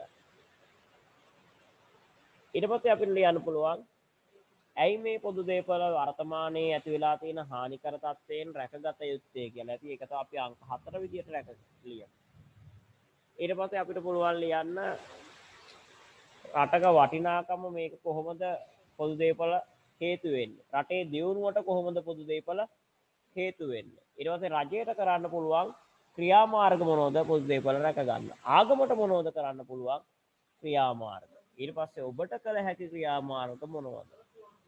අවසානයේදී යෝජනාවකුත් එක්ක රචනාව ලියලා අවසන් කරනකොට මම හිතනවා ඡේද 5-6ක හොඳ රචනාවක් ඔබට ලියා ගන්න පුළුවන් වෙයි කියලා. එතකොට කෙනෙක් පොදු දේපළ ගැන ලියන දැන් මේවට මේ මම ලියන කරුණු වලට අමතරව ඔබත් කරුණු එකතු කරලා හොඳ රචනාවක් ලියයි කියලා මම අපේක්ෂා කරනවා. එහෙනම් ඔන්න පොදු දේපළ සුරකීම් පිළිබඳවත් මම හිතනවා ඔබ හොඳ දැනුමක් ලබන්න ඇති කියලා ඒ පිළිබඳ ඔස්සේ ඔබ රචනාවක් හොඳ ගොඩනගයි කියලා මම බලාපොරොත්තු වෙනවා. මේ ලියන කරුණු ඔබ ලියා ගන්නව නේද? මට කවුරු හරි කතා කරන්න බලන්න කියන බලන්න ලියා ගන්නවද කරුණු? ඔව් සර්. හරි. ඔව් සර්. හරි පුතේ හරි. මේ ඒක නිසා මේ කරුණු හොඳට ලියලා ඔබ රචනාව හොඳට ගොඩනගා ගන්න ඕන ඈ. හරි. අපි ඊළඟට යමු. ඊළඟ රචනා මාතෘකාවට මම අපහු ප්‍රවේශ වෙනවා.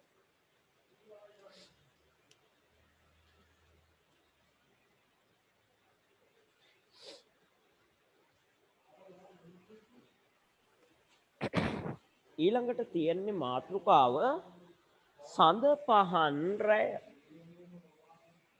සඳ පහන් රැය. සඳ පහන් මේක නිර්මාණාත්මක රචනාවක්.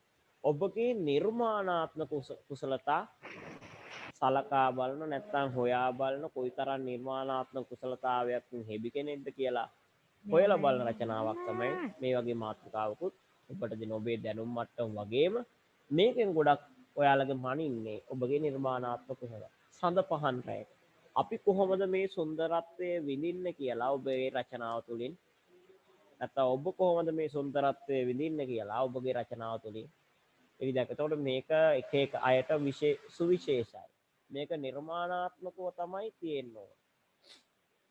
ඒතර මේකට අර වගේ කරුණු ගොනු කරනවට වඩා ඔයාලා ලියා ගන්න ඕන සඳ පහන් රැයක් ගැන රචනාව ලියා ගන්න ක්‍රමවේදය හදා ගන්නයි තියෙන්නේ. එතකොට සඳ පහන් රැයක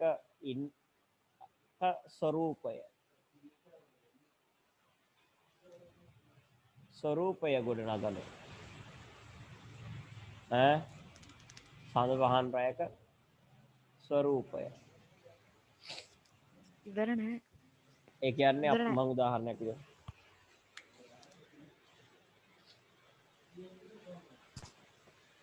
අනේ මන්ද ඉවර නෑ. සේපාලිකා මල්ගස් යටින් හමා එන සුළඟ මගේ නැහැය මෙන්ම ගතසිතද ප්‍රබෝධමත් කරයි. රාත්‍රියේ පිපුණු කුමුදු මල් සුදු සුදුවන්ව දිය මත පාවෙමින් නැහැ කියන්නේ මොකද? දිය මත බබලමින් තිබෙන අයුරු මගේ නෙතට දැකගත හැකි වෙයි.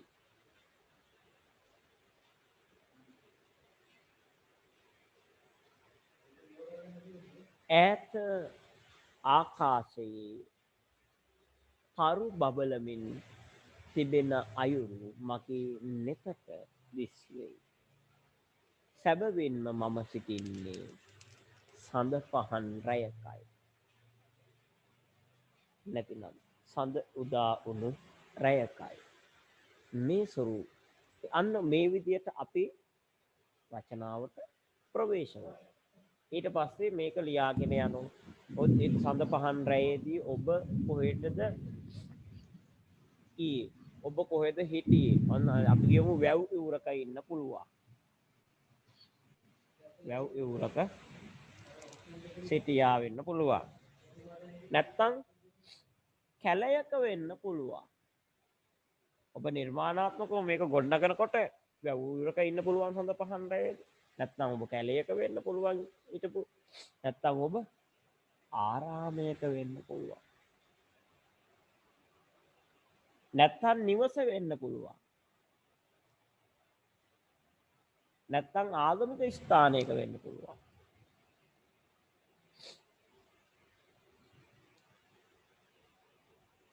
මේ වගේ දෙයක්. එතකොට මේ මොකද මං කිව්වේ? ඔබට මම මේක ආවේනිකයි. එතකොට ඔබ සඳ පහන් රැය විඳින ආකාරය පිළිබඳව ලියන රචනාව. ඒක නිසා ඔබට ඒක ආවේනිකයි. මම හිතනවා මේක පිළිබඳව කැමතියි. එතකොට මේකට රචනාවක් ගොඩනගාවි කියලා. ඉතින් ඒක මම ඔබගෙන් බලාපොරොත්තු වෙනවා මේක හොඳ රචනාවක් විදියට ගොඩනගන්න ඔබට පුළුවන්. ඔබගේ මේ වගේ රචනාවක් ලියන්න නම් ඔබගේ කියවීමේ කුසලතාවය ගොඩාක් වර්ධනය වෙලා තියෙනවා. ඉතින් ඒක නිසා මේ කුසලතාවය හොඳ කෙනෙකුට මේ වගේ රචනාවකට ලියන්න හොඳ අදහස් එනවා. ඉතින් හොඳ අදහස් ඔබට අපිට ගලාගෙන ඉන්න නම් අපිට හොඳ අදහස් රචනාවකට ගොනු කරන්න නම් පුළුවන් වෙන්නේ කොහොමද? අපි හොඳට කියවලා ඉන්න. එහෙනම් කියවීම වඩාත් වැදගත් වෙනවා අපිට දරුවනේ. කියවීම අපිට වඩාත් වැදගත් වෙනවා මේ தત્ත්වය මත අපිට මේ වර්ගයෙන් මේ ඒකෙන් කියවීම වඩා වැදගත්. මේ හොඳට කරපු ළමයෙකුට තමයි මේක නිර්මාණාත්මකව ගොඩ කරගන්න පුළුවන්. අපි ඊළඟට යනවා ඊළඟ මාතෘකාවට.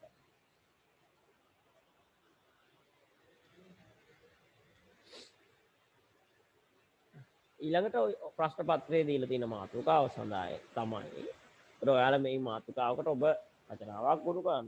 අධ්‍යාපනයේ සාර්ථක ජීවිතයට මං සලසයි.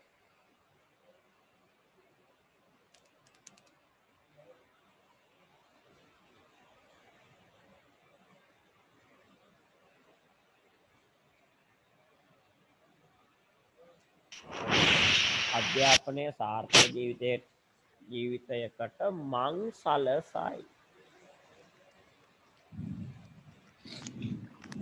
අපි මාතෘකාව අධ්‍යාපනයේ සාර්ථක ජීවිතයක් ගත කරන්න කොහොමද හේතු වෙන්නේ?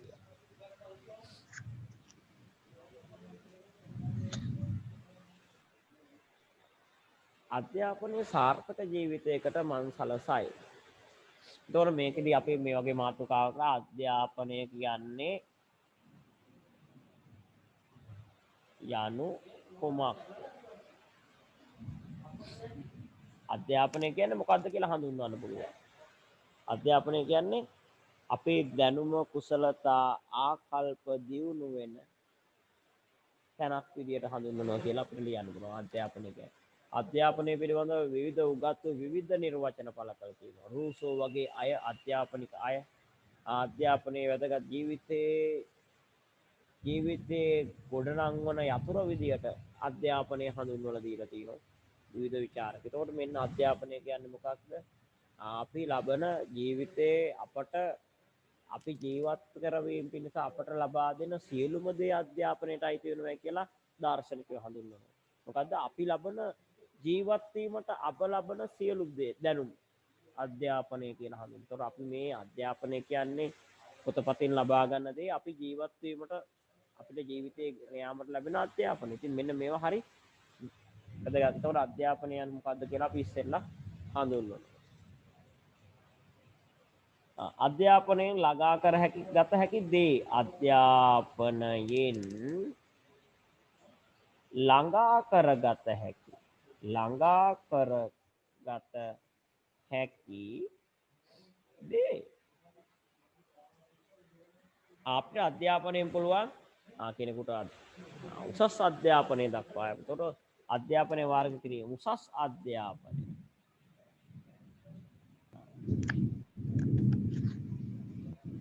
අධ්‍යාපනය ළඟා කරගන්නේ කොහොමද? අපව අපිට ළඟා කරන්න පුළුවන් අධ්‍යාපනය බෙදෙන ප්‍රාථමික අධ්‍යාපනය ඔයාලා පොඩි 5 වසරට යනකම් ප්‍රාථමික අධ්‍යාපනය ලැබි ගන්න. ද්විතීක අධ්‍යාපනය ඊට පස්සේ උසස් අධ්‍යාපනය එනම් අධ්‍යාපනය ප්‍රධාන කොටස් තුනකට බෙදන්න පුළුවන්. ප්‍රාථමික අධ්‍යාපනය, ද්විතීක අධ්‍යාපනය, උසස් අධ්‍යාපනය කියලා. ඒ විදිහට අධ්‍යාපනය වර්ග කරලා දක්වන්නත් පුළුවන්. එතකොට මෙන්න මේ අධ්‍යාපනය පිළිබඳව හඳුන්වනකොට මේ ප්‍රාථමික අවධියේදී ප්‍රාථමික දේවල් අපි හදාරන්න ඕන. දැන් අපි ගොඩක් විදිහට ප්‍රාථමික අවධියේදී ගොඩාක් හසුරු කුසලතා ආරෝමණය පුරුදු කරලා ඒ දේවල් පුරුදු වුණාම තමයි ද්විතීක අධ්‍යාපනය ආවන් පස්සේ ප්‍රාථමික අධ්‍යාපනය හොඳින් හදාරපු ළමයෙකුට තමයි ද්විතීක අධ්‍යාපනය හදාරන්න පුළුවන්. ඊළඟට උසස් අධ්‍යාපනය දක්වා යන්න පුළුවන්. මේ විදිහට දේවල් ළඟා කරගන්න පුළුවන්. එතකොට අධ්‍යාපනය ළඟා කරගත හැකි දේ ගැන කතා කරා. අධ්‍යාපන උසස් අධ්‍යාපන ආයතන ගැන කතා කරා. ඊළඟට ජීවිතයකට මන් සලසන්නේ අධ්‍යාපනය කොහොමද කියලා ලියනකොට අපේ ජීවිතයට අපගේ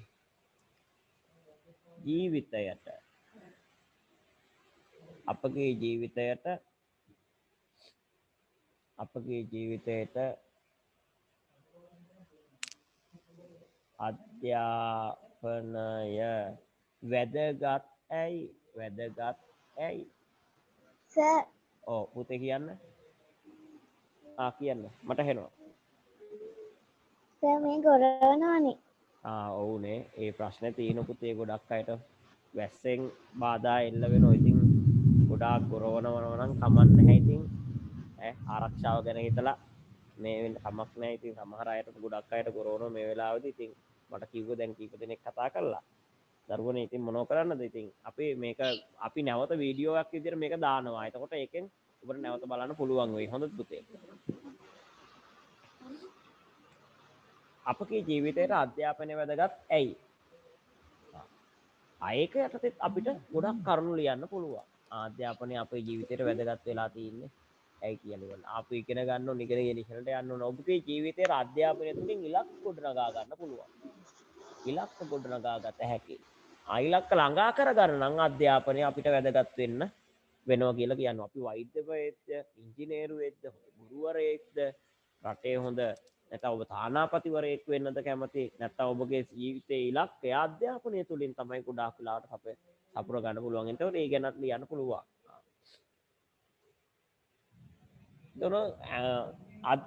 අධ්‍යාපනයෙන් ජීවිතය සාර්ථක කරගත්තු අය ලංකාවේ විවිධ චරිත, ලෝකයේ විවිධ චරිත අධ්‍යාපනය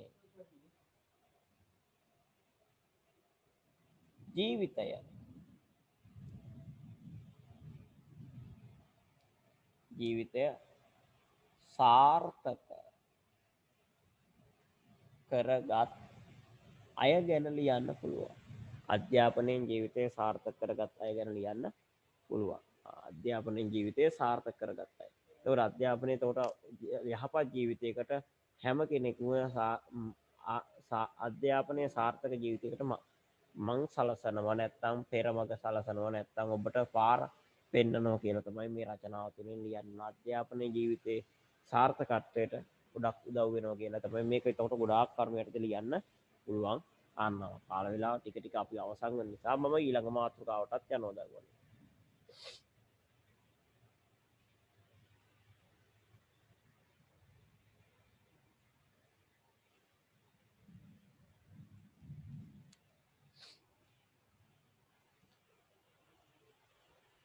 ඊළඟට මේකත් නිර්මාණාත්මක රචනා.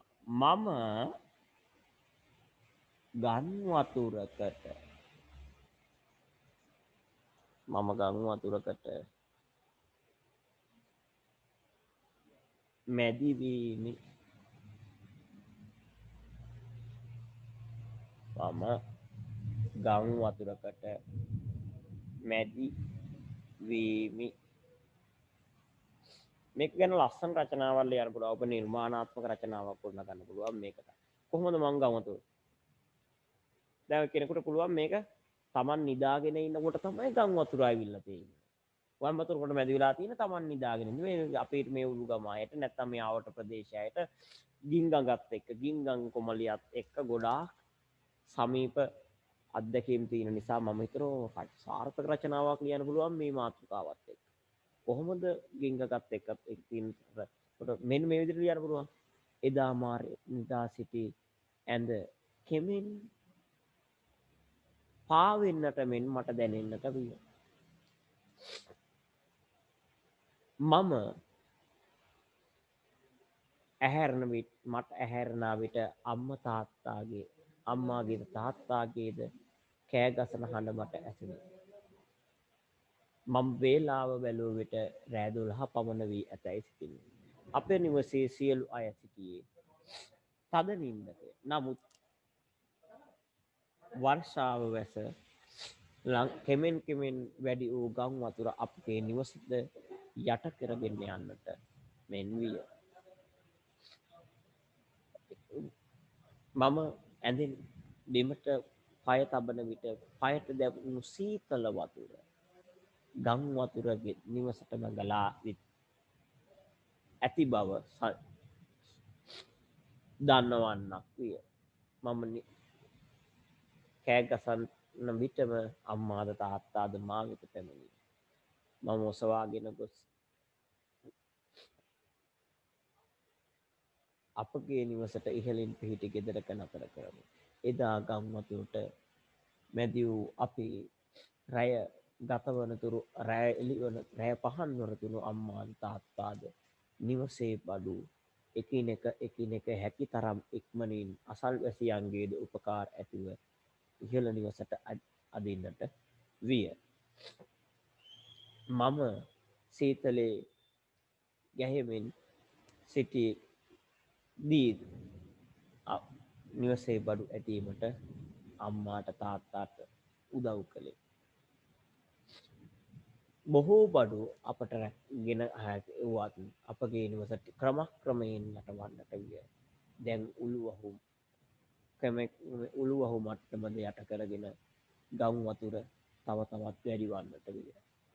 පෙරදා උදෑසන මම අවදි වන විටද නින්දට ගොස් මම අවදි වන විටද නිවසේ වහල නොපෙනෙන තරමටම ගම් වතුරෙන් යට වී තිබේ. ඉතින් එදා මට පාසුපුරුදු පාසල් ගමනද යාමට නොහැකි විය.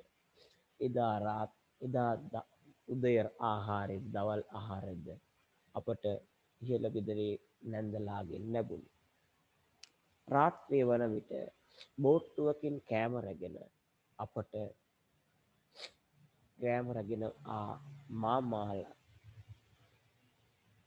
මාමාලා කණ්ඩායමක් අපිට කෑම ගෙනවිත් තිබුණි. ඒවා අපේ ආහාරයට ගත්වෙමු.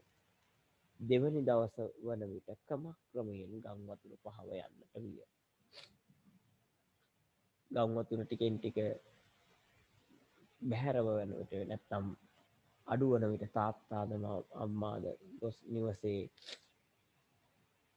කුණු බැඳුණු තැන් මඩ බැඳුණු තැන් සෝදා හරිමින් නිවස පිරිසිදු කරන්නට විය. එදිනද මට පාසල් සුපුරුදු පාසල් ගමන යාමට නොහැකි. ක්‍රමක්‍රමයෙන් වතුර අඩු වූයෙන් තාත්තා ඔරුවක් රැගෙන මාද එහි ගොඩ කරගෙන මේක නිර්මාණාත්මක අපිට ගොඩ කර ලියන්න පුළුවන්. මාද ගොඩ කරගෙන ගමේ සැරිසරන්නට විය. පොල් ගස් කරටි ළඟින් අපි ගම් වතුරේ ගමන් කරන්නට වී පාවීගෙන ආ පොල් ගෙඩියක් දෙකක් තාත්තා ඔරුවට දමා ගත්තේ. ඉන් අනතුරුව තාත්තා පාරුව පදවන ලද්දේ අපි පොඩි මාමලාගේ නිවසට ඔවුන්ද ගම් වතුරට මැදි වී සිටියෙමු. තාත්තා නිවසෙන් රැගෙන එන විට රැගෙන මඤ්ඤොක්කා පාර්සලයක් මාමලාට කන්නට දෙන්න. අපි නැවත ඔරුව පැදගෙන නිවසට ළඟා වීමු. ආ විදියට ගොඩක් නිර්මාණාත්මක මේක ලියන්න පුළුවන්. ආ විදියට ඔයාලගේ මම හිතනවා නිර්මාණාත්මක රචනාවක් ගොඩනගයි කියලා. ඊළඟට දරුවනේ මම මේක යන්නේ ඔබගේ අර ප්‍රායෝගික ලේඛන ප්‍රශ්නට. ඔයාලා රචනාවක් දීලා තියෙන රචනාව මම කියනවා මේ රචනා මාතෘකා පහෙන් ඔබ කැමති රචනාවක් එකක්වත් ලබන හතියනකොට ලියාවි කියලා. එතකොට ඊට අමතරව අනිත් රචනා වලටත් ටික ටික මේ නිවාඩු කාලෙදී උත්තර ලියන්න උත්සාහ කරන්න ඕන සහ උත්තර ලියන්න ඕන. ඊළඟට තමයි තුන්වෙනි ප්‍රශ්න හැටියට තියෙන ඔබ පාසලේ ක්‍රීඩා සංගමයේ ලේකම්යයි සිතා ඔබ පාසලේ පැවැත්වෙන නිවාසාන්තර ක්‍රීඩා උළෙලට සහභාගී වන ලෙස දන්වමින් කලාපත්‍යක්ෂතුමාට ඒකට සුසු ආරාධනා පත්‍රයක් සකස් කරා. ඔන්න ආරාධනා පත්‍රයක් සකස් කරන්න තියෙනවා. ආරාධනා පත්‍ර ගැන පෙළ පොතෙත් තියෙනවා. අන්න එතකොට පෙළ පොත ඔයාලා පෙරලාගෙන පෙළ පොතෙන් කරුණු ගෙනගෙන නැත්තම් දේවල් වලාගෙන 90 වෙනි පිටුව පෙළලා ගත්තනම් පෙළ පොතේ ඔන්න ආරාධනා පත්‍ර ගැන තියෙනවා. බලන්න පෙළලන්න බලන්න 90 වෙනි පිටුව.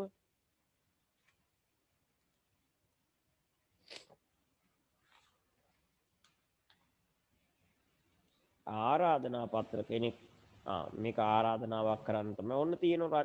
ආරාධනා පත්‍රයක තියෙන්න ඕන මූලික කරුණු ගැන තියෙනවා.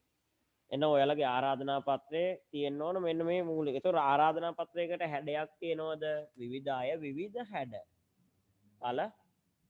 ආරාධනා පත්‍රයට අරගන්න පුළුවන්. කොහොම හරි වෙනවත් ඒවා මේ ආරාධනා පත්‍රයට මාතෘකාවක් තියෙන්න ඕන. නැත්නම් ආරාධනයයි හරි මොකක් හරි සුහද ඇරයුමයි වගේ හරි කෝලියල තියෙන්න ඕන. අරමුණක් තියෙන්න ඕන. මොකක්ද අරමුණ? එතකොට ඔයාලගේ ප්‍රශ්නේ විදියට නම් පාසලේ පැවැත්වෙන නිවාසාන්තර ක්‍රීඩා වලට සහභාගී වෙන නිසා කලාප අධ්‍යාපන අධ්‍යක්ෂකතුමාට ආරාධනය කරලා ලියුමකුයි මේ ආරාධනය කරලා ආරාධනා පත්‍රයකුයි සකස් කරන්න අරමුණක් තියෙනවා. දිනයක් තියෙන්න ඕන. එතකොට මේ නිවාසාන්තර ක්‍රීඩා උළෙල පවත්වන්නේ මොන වගේ දිනයකද? 11 වෙනි මාසෙක. දැන් අපි පාසල් පැවැත්වෙන නිසා දින නැතුණා. අපි හිතන දිනයක් ලියන්න ඕන. ඊට පස්සේ වේලාවක් තියෙන්න ඕන. මොන වෙලාවටද තියෙන්නේ? සාමාන්‍යයෙන් උදේ 10ට පටන් ගන්න 10ට විතර පටන් ගන්න ඒවා තියෙනවා. හවස 1ට විතර පටන් ගන්න නිවාසාන්තර උළෙලවලුත් තියෙනවා. උදේ හරි හවස හරි වේලාවක් තියෙන්න ඕන. මොන වෙලාවටද පටන් ගන්න? අපි ආරාධනා කරන කෙනා එන්න පුළුවන් වෙලාවක් වෙන්න එපා. ආරාධනා කරන කෙනා එන්න ඕන මොන වෙලාවටද කියලා අපිට ආපහු කතා කරලා නෙමෙයි ආරාධනා පත්‍රයේම තියෙන්න ඕන. ඒකට එයා දැනගන්න මම මේ වෙලාවට පටන් ගන්නවා මම මේ වෙලාවට යන්න ඕන කියලා. ඊළඟට ස්ථානයක් තියෙන්න ඕන. වේලාවක් තිබුණ ස්ථානයක් කොහෙද තියෙන්නේ මේ නිවාසාන්තර ක්‍රීඩාව? පාසල් ක්‍රීඩාංගණය වෙන්න පුළුවන්, නැත්නම් වෙනත් ක්‍රීඩාංගණයක වෙන්න පුළුවන්. එහෙනම් එයා දැනගෙන ඉන්න ඕන ස්ථානෙට වාර්තා කරන්න මොකද්ද ස්ථානය කියලා. එහෙනම් ස්ථානය පිළිබඳව දැනුවත් වීමකුත් වෙන්න ඕන. ප්‍රධාන ආරාධිතය කවුද කියලා සඳහන් කරලා තියෙන්නත් ඕනේ. ඒතකොට කලාප අධ්‍යක්ෂකතුමා නම් එයා තමයි ප්‍රධාන ආරාධිත කියලා කියන්න පුළුවන්. නැත්තම් මේ කියන පළාතේ නැත්තම් අධ්‍යාපන ඇමතිතුමාගේ සර් ඔව් පුතේ. කියන්න පුතේ කවුද ප්‍රශ්නයක් අහන්නේ? ඔව්. හෙලෝ. අපිට කියන්න.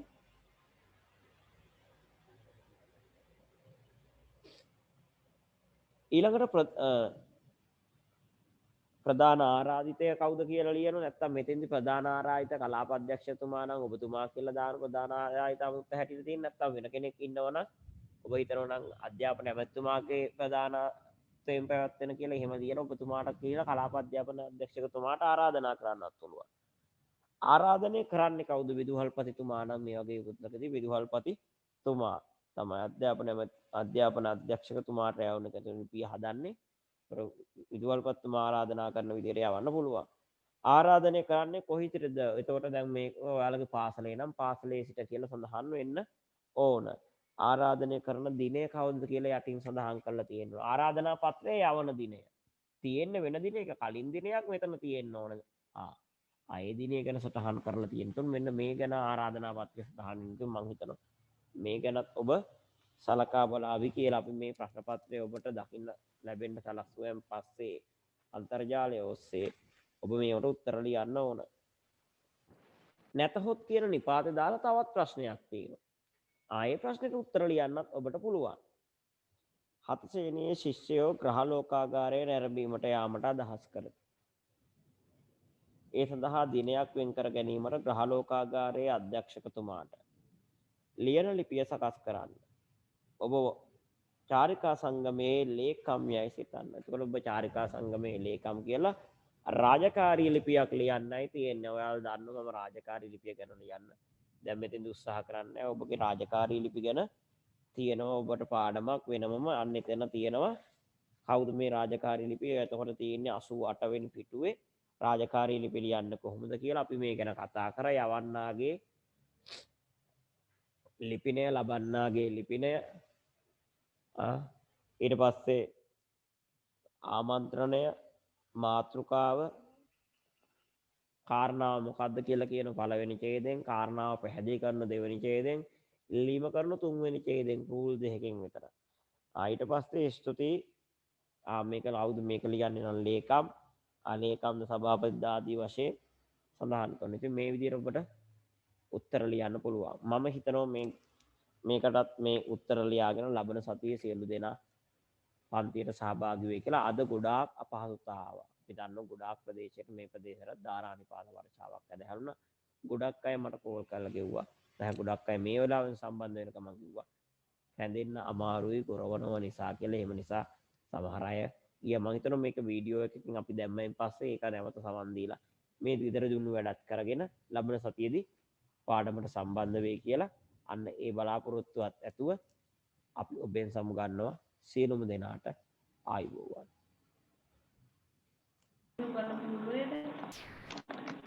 Kalau tak ada tu kan, awak kan ni kan tak boleh